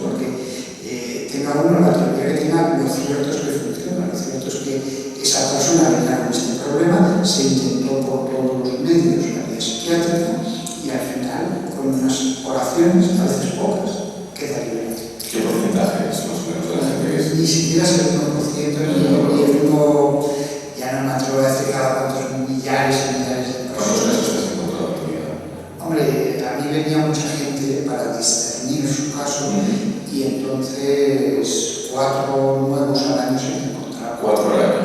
No está mal. Para 46 millones de habitantes. Claro, pero 4 al año. Pero en 46 millones hay satanistas, gente que se mete en la brujería hasta las cejas, o sea, es un índice muy bajo, muy bajo. Y bueno, los síntomas. El padre Jorge aquí habla de un índice muy bajo de posesos, pero esos posesos aparentes o evidentes, ¿no? El que ya pierde prácticamente la capacidad de dominar sus actos más accidentales, digamos así, más externos. Que uno lo ve, entonces bota babasa, retrocede los ojos, grita, tiene una fuerza peculiar. Esos serían esos casos así más extraordinarios. Pero recordemos que también hay casos de posesión no aparente, ¿no? Persona que está literalmente en todo el sentido de la palabra consagrada al demonio y hace el trabajo del demonio. O sea, se convierte en un ministro o en una sacerdotisa del demonio. Esos no se van a acercar a un exorcista a pedir que los exorcice. Y con esos el demonio tiene un trato diferente, ¿no? Que ya, ¿para qué perturbarlo de esa manera si el alma de ellos ya la tiene en las manos, ¿no? Son personas que ya ni siquiera son tentadas para cometer pecados contra la pureza, contra la lujuria, nada. Porque ya los tiene en las manos. Una persona completamente normal, de pronto hace algo que tiene que ver con la brujería, con la invocación de espíritus, y a partir de ese momento empieza a sentir dentro de él algo, empieza a sentir además pesadillas por la noche, presencias. Entonces, cuando se agota el camino natural, el de ir al psiquiatra, etc., es cuando dicen, ¿y si probamos con cura? Y al final, de cura en cura, de obispado en obispado, acaban con alguien especializado en esto. Sobre todo empieza con un rito satánico. Muchas veces empieza porque la persona se ha metido a invocar espíritus, del modo que sea.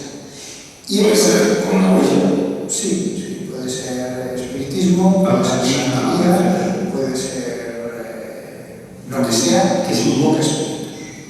Y entonces, muchas personas sienten en un momento dado que les entra algo, que me ha entrado algo, e incluso entran en trance, y ese algo se manifiesta a través de ellos. Cuando vienen a nosotros hablamos para hacernos una idea de su estado mental y después les decimos, oramos a ver si hay una manifestación. Si hay una manifestación, si la persona cae al suelo gritando, furiosa, queriendo agredirte, pues lo que se hace es orar una serie de veces hasta que la persona queda liberada. ¿Por qué sabemos que esto es así, la teoría de la Iglesia del demonio, la posesión? Porque la persona con oraciones queda liberada.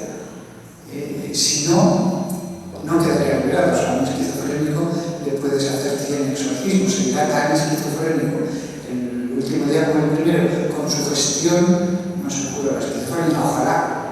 Desgraciadamente la esquizofrenia existe, ojalá la pudiéramos curar con exorcismos. Son muy pocos casos y no son de esquizofrenia. Empiezan muchas veces por algo esotérico los que requieren oraciones. O sea, ¿cómo sabemos que alguien tiene un demonio dentro? ¿Cómo se sabe? ¿Cómo se identifica? Bueno, por ahí terminamos con estos demonios y vamos a la nueva era. Quise colocarle este título porque está relacionado con un documento de la Iglesia, que es el documento que le mandé de trabajo para el día de hoy. Jesucristo, portador de agua viva, una reflexión cristiana sobre la nueva era. Entonces hay una serie de elementos que tienen que ver con toda esa espiritualidad que hoy día está proliferando en los diferentes ambientes, especialmente en los ambientes creyentes y católicos, ¿no? Yo voy a traer la grabadora y voy a seguir hablando acá para pasarnos a ver estas diapositivas. Pero si alguien tiene buen ojo, me va leyendo por favor ese texto. Pablo escribe a los Corintios. A ver, Aníbal, ¿qué tan buen ojo? Oiga, que al micrófono usted lo va leyendo despacito, entonces yo voy con la grabación.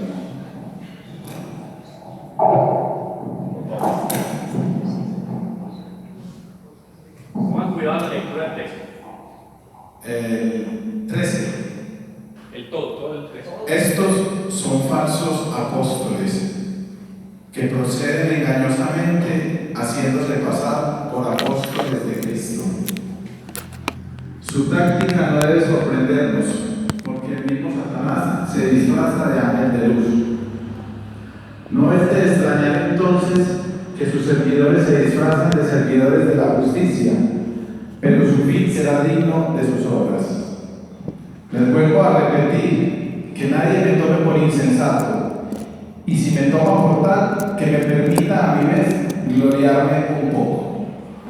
Lo que voy a decir ahora no lo diré movido por el Señor, sino como si fuera un necio, con la seguridad de que también yo tengo de qué gloriarme. Ya que tantos otros se glorían según la carne, yo también voy a gloriarme. ¿Con qué gusto soportan a los necios ustedes que se tienen por tan sensatos? Toleran que los esclavicen, que los exploten, que les roben, que los traten con prepotencia, que los abofeteen. Gracias, Aníbal. Ese texto, Pablo escribe a los habitantes de Corinto. Corinto era una ciudad de fama entregada de manera especial a los placeres de la carne. Las ya conocidas y famosas héteras, que eran prostitutas con fama y con categoría social inclusive en el ambiente, eran muy bien consideradas en Corinto, y todo lo que era vida desordenada era muy bien considerada en Corinto. Entonces eran muy apegados a todo lo material, y empezaron a aparecer falsos profetas, que entonces les prometían a los habitantes de Corinto una felicidad a partir de ¿qué? De unos bienes naturales. Los satisfacían materialmente, sensiblemente, pero no espiritualmente. Y a través de eso se presentaban como profetas y les ofrecían una alternativa de felicidad en contraposición con la alternativa de felicidad que ofrecía Pablo con el Evangelio de nuestro Señor Jesucristo. Entonces es la declaración, o más bien la denuncia de Pablo de los falsos profetas. Y eso tiene que ver muchísimo con la nueva era, porque en la nueva era empiezan a aparecer grandes gurús de la espiritualidad que nos presentan un panorama por medio del cual podemos obtener de alguna manera una satisfacción espiritual sin tomar en consideración Jesucristo, iglesia, sacramentos, doctrina, dogma ni mandamientos. ¿Por qué? Porque todo es válido dentro de la nueva era. ¿Está bien? Entonces, muy actual esta denuncia que hace Pablo, porque esa denuncia podría hacerse hoy en día. Y en el fondo, ¿qué están haciendo con nosotros esos falsos profetas de la nueva era? Nos están esclavizando, nos están explotando, nos están robando, nos tratan con prepotencia, nos abofetean, nos están insultando en la cara, porque nos están vendiendo la mentira como si fuera la verdad.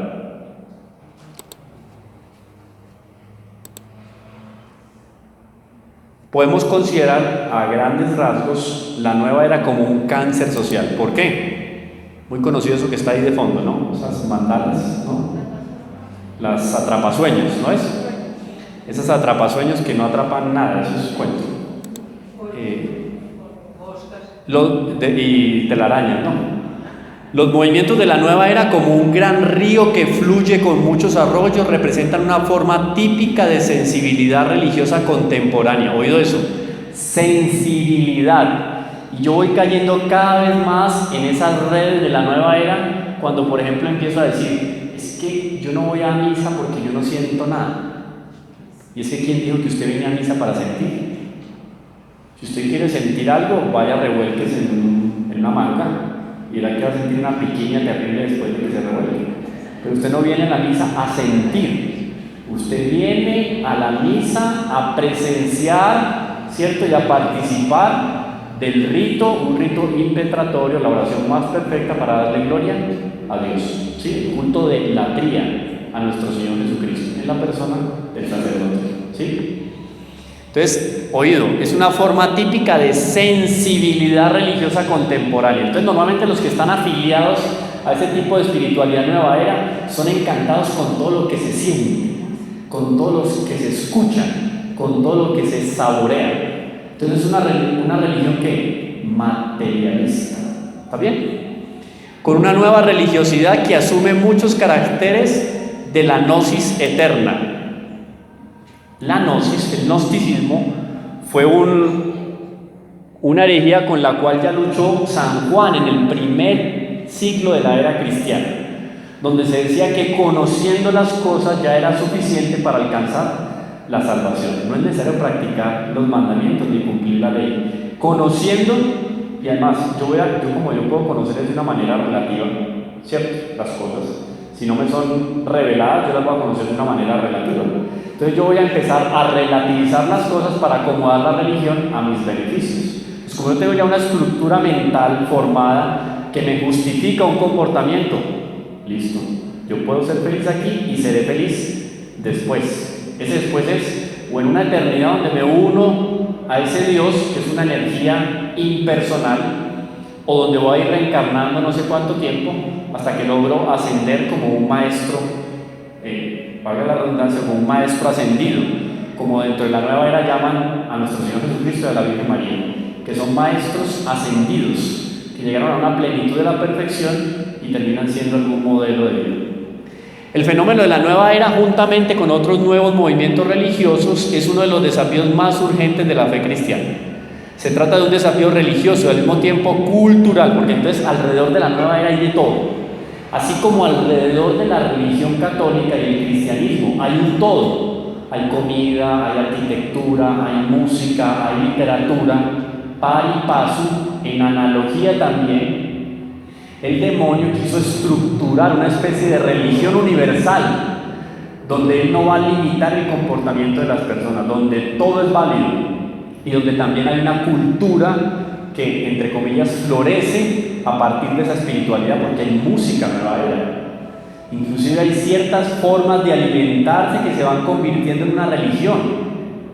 No quiere decir entonces todo el que es vegetariano o vegano termina siendo nueva era, pero normalmente lo van conduciendo hacia allá, hacia una especie de adoración y de veneración por la naturaleza, donde todos terminamos formando un todo, una especie de Dios, panteísmo, una herejía. Todos tenemos algo de Dios. Entonces aparecen también palabras talismánicas, tolerancia, diálogo. Entonces, como la tolerancia hay que llevarla hasta el extremo, como el diálogo hay que llevarlo hasta el extremo, ya no hay verdades absolutas. Todo es bueno, todo es válido, y a todo y frente a todo hay que ser permisivo. El demonio, el mundo y la carne. Entonces ustedes ven que es una estrategia que el demonio va utilizando ¿para qué? Para preparar el terreno, y en algún momento, esto podrá sonar absurdo para algunos, pero yo les digo que en algún momento el demonio podrá aparecerse con la apariencia más horrible y espantosa y va a ser admitido, porque es una manera alternativa inclusive de criatura. ¿Sí? Ufología, todo ese tipo de cosas van en la línea de ¿qué?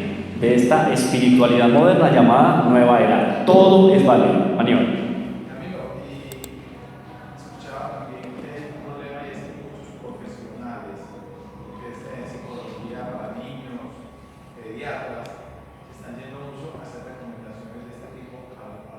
Sí, y eso es porque como está muy impregnado de gnosis, de conocimiento, entonces muchas personas que se dicen conocer al respecto de la naturaleza y de la ciencia se van alineando con este tipo de espiritualidad nueva era y van difundiendo su veneno en la opinión pública.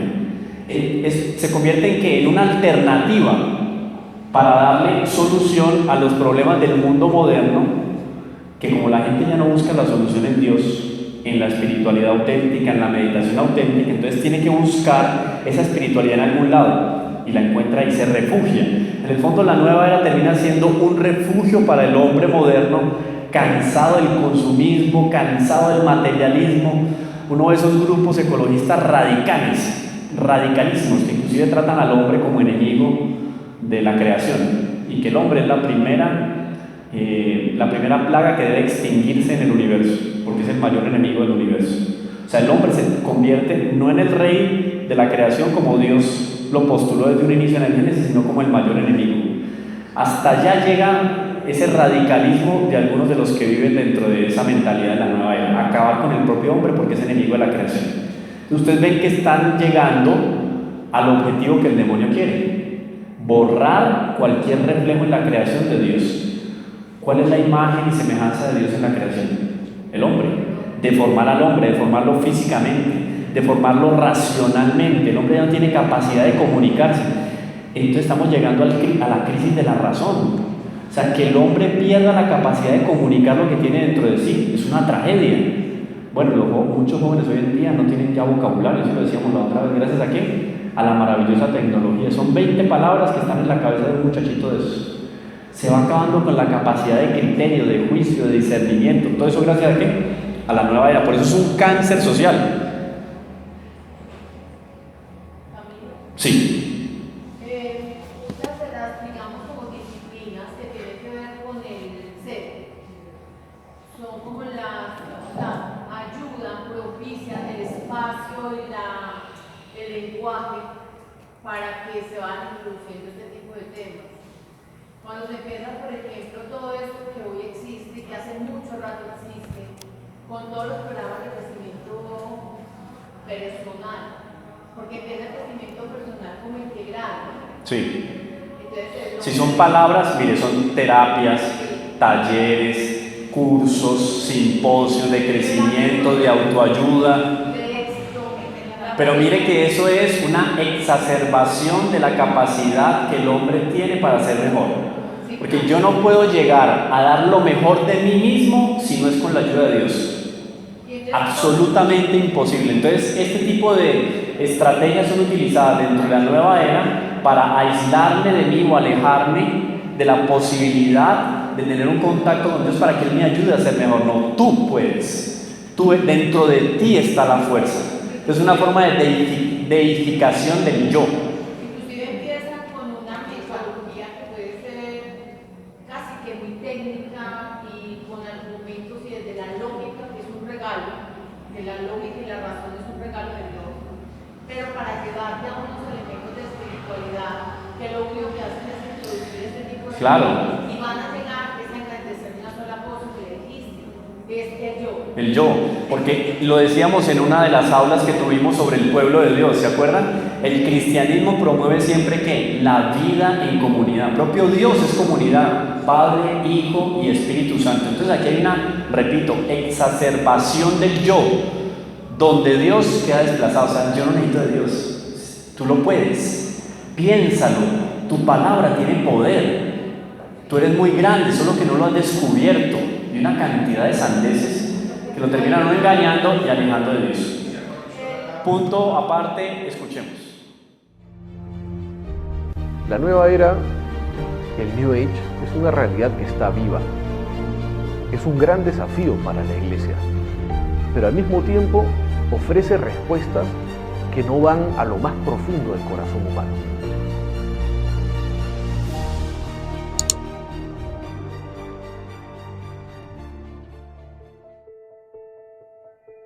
El New Age tiene un mensaje de fondo que es muy básico. Se plantea que la humanidad está entrando a una nueva era. Se plantea una nueva era con un lenguaje muy atrayente. Una era de luz, una era de paz, una era de armonía, una era de reconciliación, una era donde lo divino se hace presente. Hay ideas muy fuertes que acompañan este fenómeno de la nueva era que seguramente hemos escuchado. No se habla tanto de la oración, sino se habla de la meditación. No se habla tanto de Dios, sino de lo divino. No se habla tanto de la religión, sino de la espiritualidad, algo más difuso, algo más subjetivo, algo más centrado en el yo. La nueva era puede ser entendida desde la imagen de un supermercado espiritual. ¿Por qué? Porque en un supermercado uno encuentra de todo, está al alcance de tu mano y tú escoges lo que quieres, lo que te gusta. Uno escoge las ideas que le gustan o que le convienen, un código de valores como a uno le parezca. una experiencia de meditación de determinado tipo que le acomoda. Y así tantas ideas, metodologías, lecturas, terapias que son una respuesta alternativa, que esto es importante entenderlo porque así se presenta, una respuesta alternativa frente a una sociedad secularizada, una sociedad sin Dios. Ideas de fondo muy fuertes como entender a Dios no tanto como persona, sino como una suerte de energía cósmica. Se habla del contacto con lo divino, no del encuentro con Dios. Sin duda, la nueva era, en sus muchas manifestaciones, ha tenido una inteligencia muy grande en tocar algunos aspectos esenciales del corazón humano que no estaban siendo tocados y al mismo tiempo han sabido atraer con comida fácil, al alcance de la mano. Definitivamente, para ayudar a una persona que de alguna manera esté envuelta por esta experiencia de la nueva era, hay que ver cuáles son los elementos que ha asumido en su vida. Lo fundamental está en anunciar al Señor Jesús en toda su riqueza. Saber presentar al Señor Jesús como respuesta auténtica a los anhelos más profundos que hay en el corazón humano. Saber entender que Él de verdad es el reconciliador, que Él es el que te revela tu identidad, que alguien te ama infinitamente, que alguien muere por ti en la cruz y resucita, que alguien te salva, que alguien está ahí, el Hijo de Dios, para manifestarte la misericordia de Dios y hacerte caminar el camino hacia la vida. Saber presentar los sacramentos como estos momentos en los cuales Dios se hace presente para santificarte, se hace presente para alimentarte, se hace presente para perdonarte, para reconciliarte. Eso implica un mensaje fascinante que deja radicalmente detrás a la nueva era. Lo divino de alguna manera se ajusta a nuestra búsqueda egoísta en el fondo, porque uno le pone la forma y el fondo que uno quiere.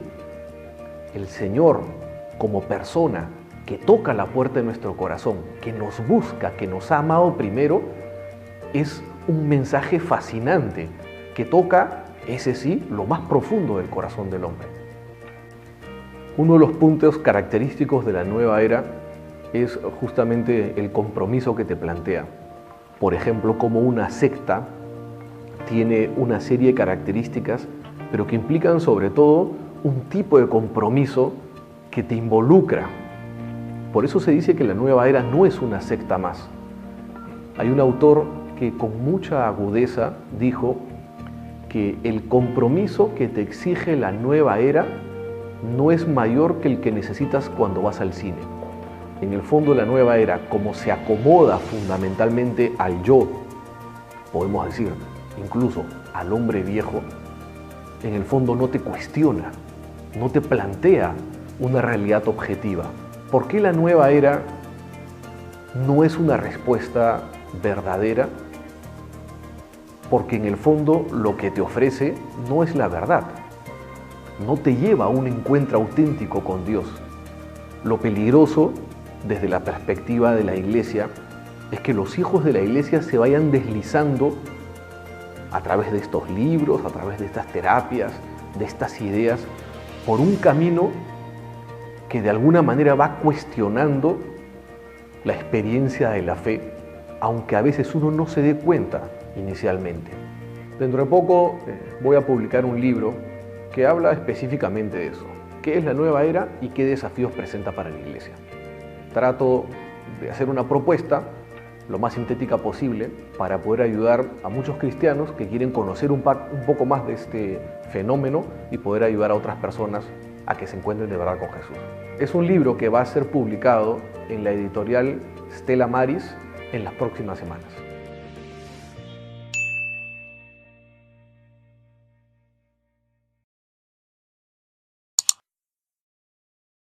Y eso es clave, anunciar a nuestro Señor en toda su riqueza, porque en el fondo lo que decíamos ahora, la fuerza del mal está en la debilidad del bien. Cuando una persona va y busca satisfacer aquello o llenar ese vacío que tiene dentro de sí con la nueva era, en el fondo es porque no tuvo una catequesis profunda, no tuvo una preparación y una fortaleza espiritual, no tuvo una frecuencia de los sacramentos, está vacío. Entonces, por ignorancia física, espiritual, va y busca el alimento donde no lo va a encontrar. ¿Está bien? Entonces, eso es fundamental a la hora de nosotros, por ejemplo, poder catequizar a alguien que está metido en ese tipo de filosofías. Y entonces, aquí hay unos elementos que tienen que ver con el proceso histórico, que se presenta como una antesala para que esa nueva era sea un plato apetitoso para la opinión pública. ¿Qué proclamó en la historia el hombre? En un momento determinado, no. Iglesia no, Cristo sí. Revolución protestante. No, el Papa es un demonio, pero Cristo sí. Después vino un segundo paso más osado del demonio en toda esa estrategia de acabar con la religión cristiana y con la revelación. Ahora, Cristo no, Dios sí. No, entonces sí, creemos en un ser superior, pero que Cristo es Dios, no. Un segundo paso. Entonces ya no es iglesia, ya no es Cristo, ya no hay institución fundada por nuestro Señor Jesucristo, mucho menos hay un verbo encarnado. Después, un paso más osado. Ahora, Dios no, religión sí. Entonces ya no hay iglesia, ya no hay Cristo y ya no hay ¿qué? Ya no hay Dios, pero un Dios personal ya no existe. Porque si existe una energía que de alguna manera unifica o es producto, causa de todo lo bueno. Y ya el último grito, el grito posmoderno que estamos viviendo nosotros hoy en día: religión no, espiritualidad sí. Tanto se puede percibir esto hoy en día que la religión quedó relegada a una práctica íntima y personal. Usted sea cristiano, católico, creyente en su casa. Aquí no.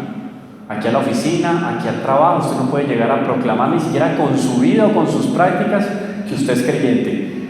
Toleramos, sí, porque el Estado, la opinión pública tolera el cristianismo, pero vivido en la intimidad. O sea, volvemos a ser enviados ¿a qué? A las catacumbas. Y miren esto.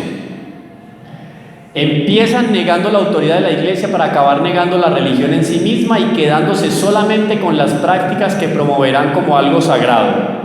Músicas, danzas, gimnasia, yoga. De esta manera despojan al cristianismo y al hombre de toda fe, de toda relación con Dios y por supuesto de la iglesia. Entonces es todo un proceso, esto no apareció de un momento para otro, sino que par y paso el demonio en una estrategia fue destruyendo todo lo que tenía que ver con la revelación y con la Sagrada Escritura. Y entonces nos encontramos con lo siguiente, que en la actualidad la cultura occidental, seguida por muchas otras culturas, ha pasado de un sentimiento casi instintivo de la presencia de Dios a lo que a menudo se llama una visión más científica de la realidad. Entonces, en el fondo hay un materialismo. Solo creemos en aquello que se puede sentir, que se puede percibir por los sentidos. Y la nueva era se presenta como una falsa utopía para responder a la sed profunda de la felicidad del corazón humano, sometido al dramatismo de la existencia e insatisfecho ante la infelicidad profunda de la felicidad moderna. Entonces, ese mito y esa utopía, esa promesa de la revolución industrial, de la técnica y de todos los avances científicos del final del siglo XIX y del siglo XX, nos prometían una felicidad donde el hombre iba a acabar con todo lo que era pesado: dolor, sufrimiento, trabajo, hasta pensar, porque si al hombre le es difícil pensar, qué bueno tener una máquina aquí adentro que me ayude a mí a llegar a un raciocinio o a concretar una razón, una idea. Hasta allá llega el hombre con su deseo de acabar con cualquier esfuerzo, pero llega un momento en que se cansa. Entonces hay una apetencia desbordante de algo espiritual. ¡Pah! Aparece nueva era, porque como las estructuras tradicionales están desgastadas, la Iglesia Católica, el cristianismo, entonces el demonio aprovecha para mostrar un plato apetitoso. La opinión pública empieza a consumir de una manera desaforada y desenfrenada ese plato apetitoso y empieza a venir la indigestión, problemas existenciales. Como eso no satisface al hombre, llega un momento en que el hombre se da cuenta que se llenó de basura el espíritu. Entonces es un momento también propicio para la evangelización, porque cuando yo muestro a Jesucristo como fuente de agua viva, la persona que tiene apetencia por la espiritualidad escucha hablar de Jesús y dice: ahí está la verdadera fuente que me va a dar vida. ¿Está bien? Entonces es un momento propicio para que el demonio muestre sus cartas y levante el estandarte de la nueva era donde todo es válido, pero también es el momento de nosotros como cristianos mostrar el as que tenemos en la manga, que es que Cristo, la revelación, la escritura, el magisterio, la enseñanza de los santos, etcétera, para traer de nuevo a las ovejas descarriadas dentro del redil. La nueva era se presenta como una respuesta engañosa a la esperanza más antigua del hombre, la esperanza de una nueva era de paz. Entonces dicen los seguidores de la nueva era, fundadores de la nueva era, dicen que está terminando la era de Piscis. Ustedes saben que para los primeros cristianos un símbolo de nuestro Señor Jesucristo era que el pez. Entonces está terminando la era de Piscis, en el mundo está terminando la era del cristianismo y viene la era de Acuario, donde una nueva esperanza y una nueva ilusión por la paz se presenta en el panorama del hombre, pero ya donde no hay iglesia, no hay Dios, no hay Cristo, no hay religión, solamente hay ¿qué? Espiritualidad. Y esa espiritualidad es tan difusa que es que ni siquiera uno busca en el diccionario, pueden aparecer 1000 definiciones al respecto de nueva era. Todo puede ser nueva era y todo puede terminar siendo nueva era, menos el cristianismo. Bueno, Acuario nunca podrá ofrecer lo que Cristo puede ofrecer. Elementos fundamentales para que la nueva era logre posesionarse de la espiritualidad en nuestros días. Primero, la secularización. Secularización es lo contrario de sacralización. O sea, ya lo sagrado quedó puesto de lado. Secular viene del siglo, de lo que es profano. No es que sea malo, pero está instituido independiente de lo sagrado. Por ejemplo, la economía. No, que la economía no tiene nada que ver con lo sagrado. Claro que sí. Una persona que practica la virtud seguro que va a llevar adelante su trabajo dentro de la economía de tal manera que va a crear condiciones para que el hombre pueda vivir mejor y amar mejor a Dios dentro de esas condiciones económicas. Porque todo lo que es religioso y auténticamente espiritual me conlleva a mí a realizar obras que me hacen asemejar con Cristo. ¿Está bien? O sea, perfumar mis actos en función de mi espiritualidad. Uno de los elementos, secularización. Otro, materialismo. Lo que importa es la materia. Entonces ya lo espiritual está siendo suplantado, ¿por qué? Por el materialismo, la sociedad de consumo. Todo lo que yo pueda consumir desordenadamente, inclusive aquello que no necesito, también es una búsqueda que el hombre está llevando adelante de satisfacer aquel vacío que tiene dentro de sí. Entonces el materialismo aparece como una respuesta o como una alternativa a esa necesidad.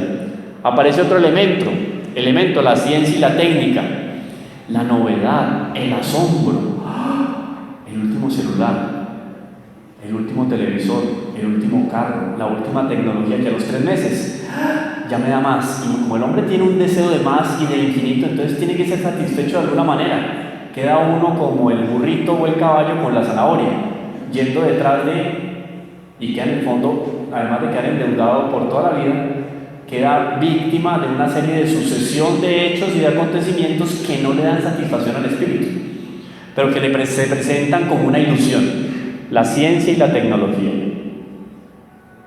Y el relativismo, fundamental para que la nueva era se implante en la sociedad. Todo vale. Por eso no se acepta el dogma, no se acepta la doctrina y sí que menos los mandamientos. Y ya vamos terminando porque nos quedan 3 minutos. La nueva era es una especie de alternativa para tapar el agujero que deja la ausencia de fe. Eso sí, oído, sin compromisos, claro. O sea, a mí la iglesia me pide, es que esas órdenes o esos mandamientos que tiene la iglesia son para que yo sea mejor, para que sea feliz. Es un sometimiento de mi voluntad a lo que es realmente bueno. Entonces la iglesia me pide compromisos de qué, de caridad, cumplimiento, por ejemplo, con la presencia y la participación en la Eucaristía. La nueva era no, lo que usted quiera, cuando quiera y como pueda.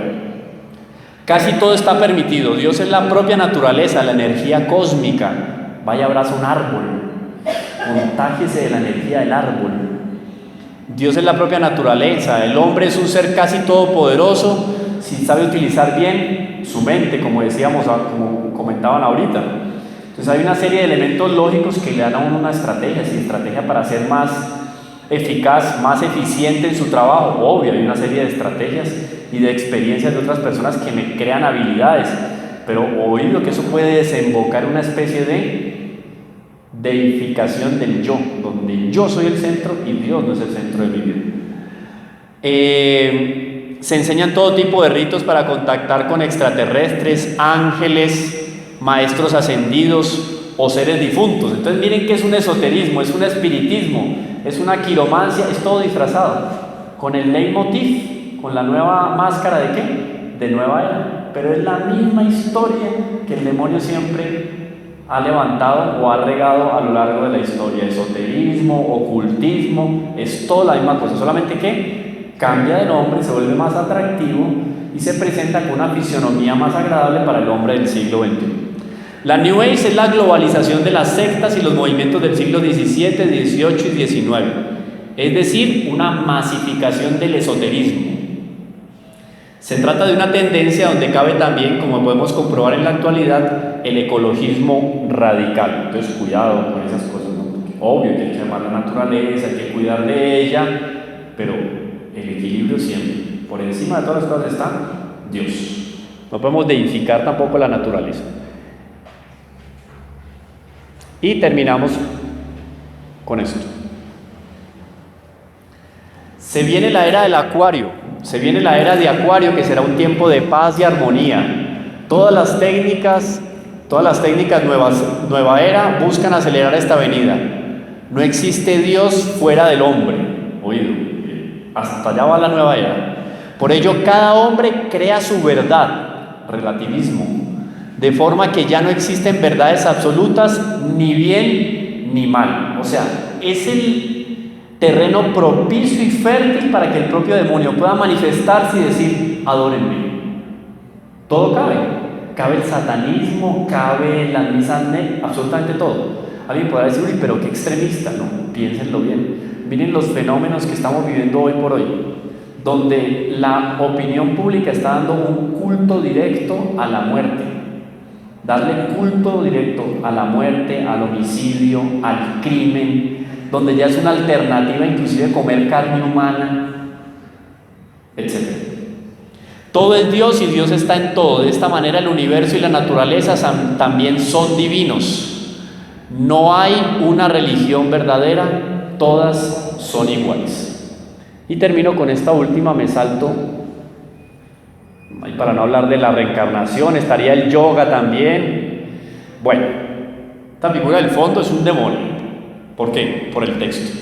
La nueva era no es un movimiento en el sentido en que normalmente se emplea el término nuevo movimiento religioso, ni es lo que normalmente se da a entender con los términos culto o secta. Es mucho más difuso e informal, ya que atraviesa las diversas culturas en fenómenos tan variados como la música, el cine, seminarios, talleres, retiros, terapias y en otros muchos acontecimientos y actividades.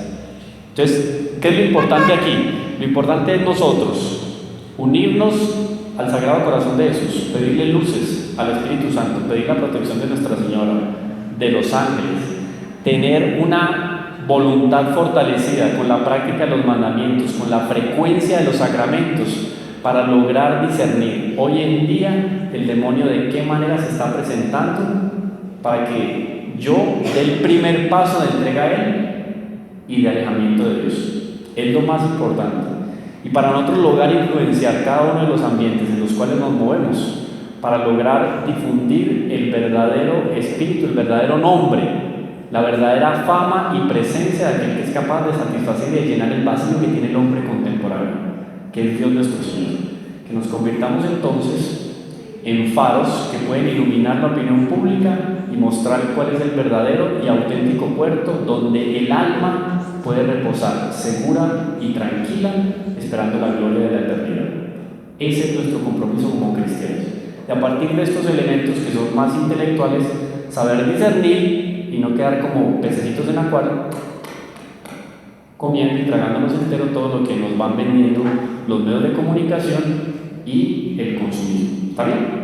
Entonces, 1, 2, 3, 4, 5 preguntas. Bueno, yo este material se los voy a mandar completo porque me faltan como 2, 3 paginitas, se los mando en PDF para que también lo tengan ahí y lo lean con calma.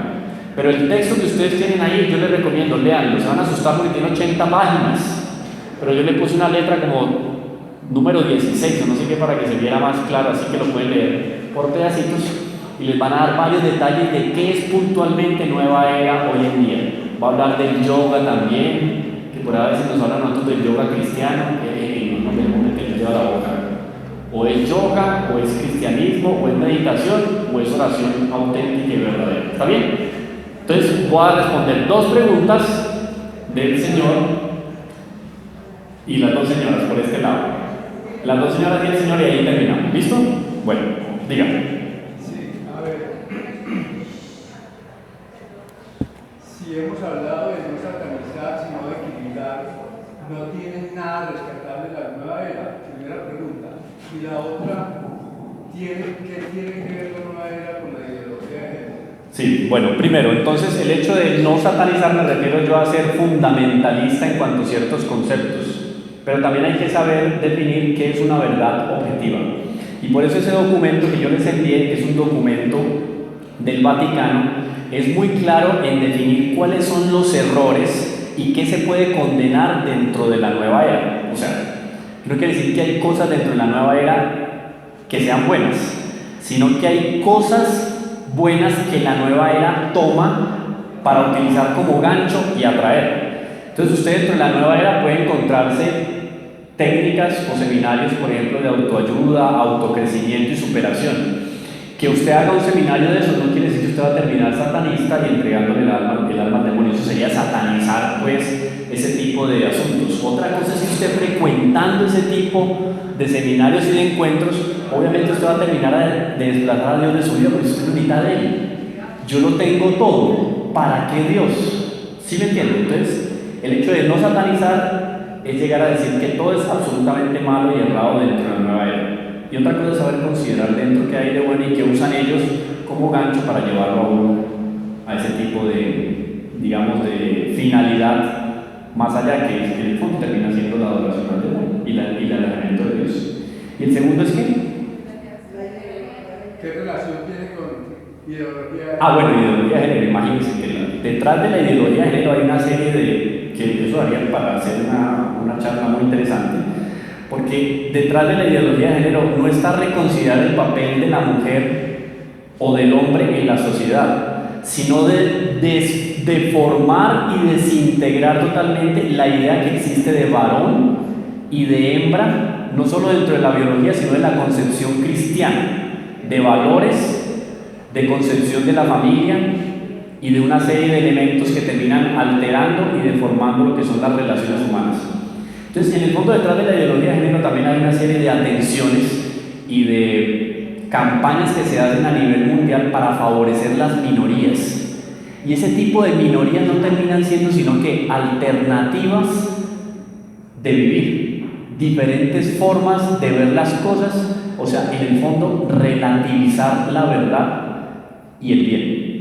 Entonces, detrás de eso, la ideología de género de frente dice no, que la mujer, que le respeten el cuerpo a su mujer, a la mujer, que la mujer tiene derecho a decidir sobre lo que tiene en su cuerpo, o sea, el niño favorece el aborto, entonces detrás del aborto va el amor libre, detrás del amor libre va a destruir la familia, detrás de destruir la familia, acabar con la institución, detrás de la institución pues termina atacando a todos los principios, valores y sociales que defiende la Iglesia Católica, etc. Entonces detrás de eso viene una serie, es como la cuerdita, ay padre, es que me arrepiento porque me robé una cuerdita, no, tranquila, mía, eso no tiene problema, pues que detrás de la cuerdita había una vaca, sí, y detrás de la vaca había otras 2 vacas amarradas.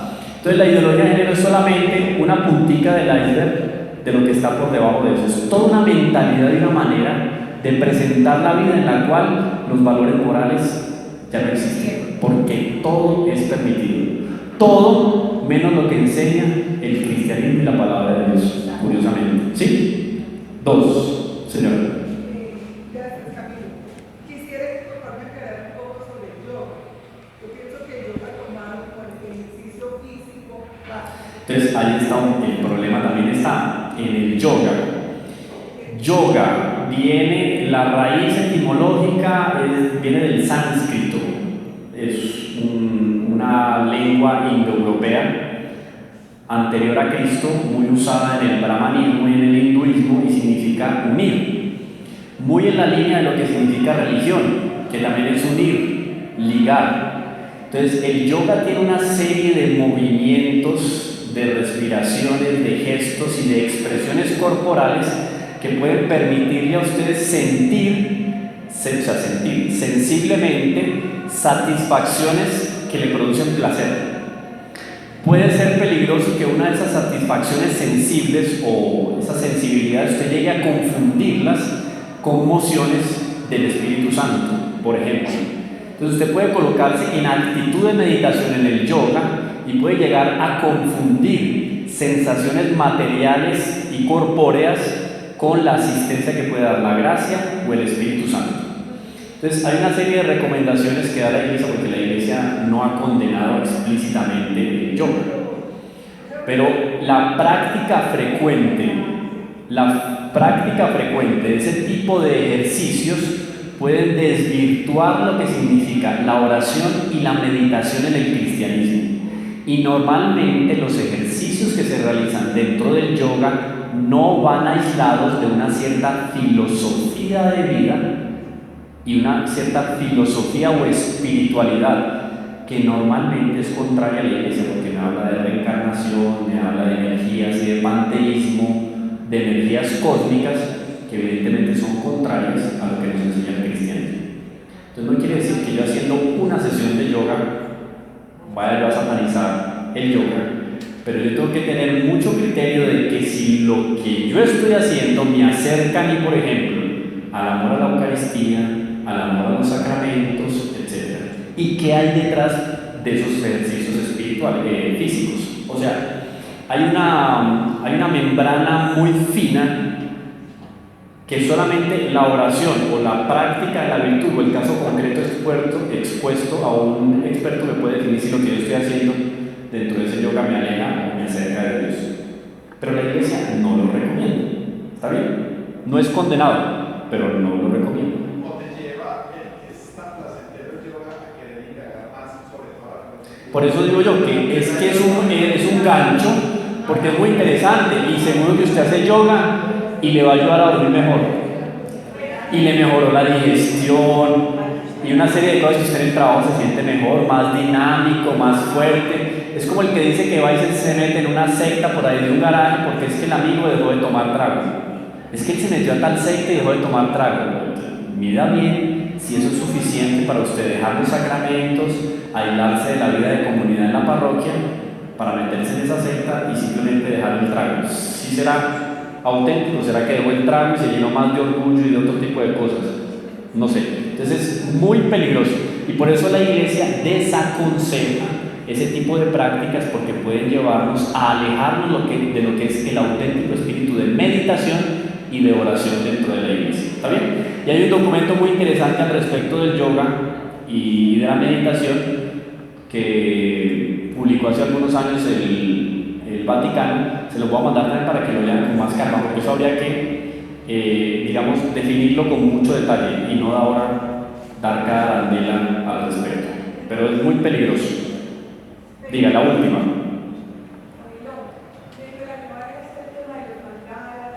Todo eso es cosas así.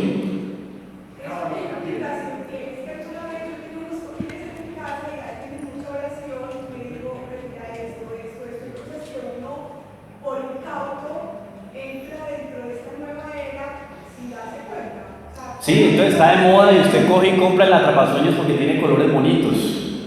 Bueno, pues no lo ponga más, no lo cuelgue. ¿Cuántas veces no dejamos un par de tenis que no usamos casi? Ahora no voy a dejar un mandala por ahí, no lo vuelvo a usar, no lo regalo. Pues. Queda como los judíos que criaban cerdos pero no comían carne de cerdo. No, bótelo, o sea, no tiene problema. Cada caso es muy específico, pero tenemos que tener discernimiento. Entonces, si en este momento estamos enriqueciendo nuestro discernimiento, entonces pongámoslo en práctica. De esas cosas que tenemos, no es que compré no sé cuántas velas rojas porque me dijeron que eso me traía prosperidad en la casa. Bueno, haga un esfuerzo, quémelas todas de una en el patio y compre velas blancas para hacerle en contra a las velas rojas. Y a mí no me importa cuál es, usted es un ejercicio de desapego a ese tipo de creencias, ¿sí me entiende? Es todo muy, pero no dejarnos llevar por todo lo que es ese consumismo, que detrás de ese consumismo entonces van a entrar esas filosofías. Cuando yo me doy cuenta, estoy viviendo como un hinduista. Entonces ya no comemos, sino que comemos en posición de loto, y ya no bendecimos, sino que nos inclinamos hacia la naturaleza que vamos a consumir para que nos haga crecer interiormente. Y ya no rezamos una oración antes de comer. Todo eso nos lo fuimos comiendo y nos fuimos adiestrando poco a poco porque la sociedad del consumo se fue metiendo y fue invadiendo nuestra intimidad. ¿Está bien? Entonces, discernimiento. Y no hablo más porque tenemos que irnos a atender los niños. Terminamos con una Ave María. Bueno, en nombre del Padre, del Hijo, del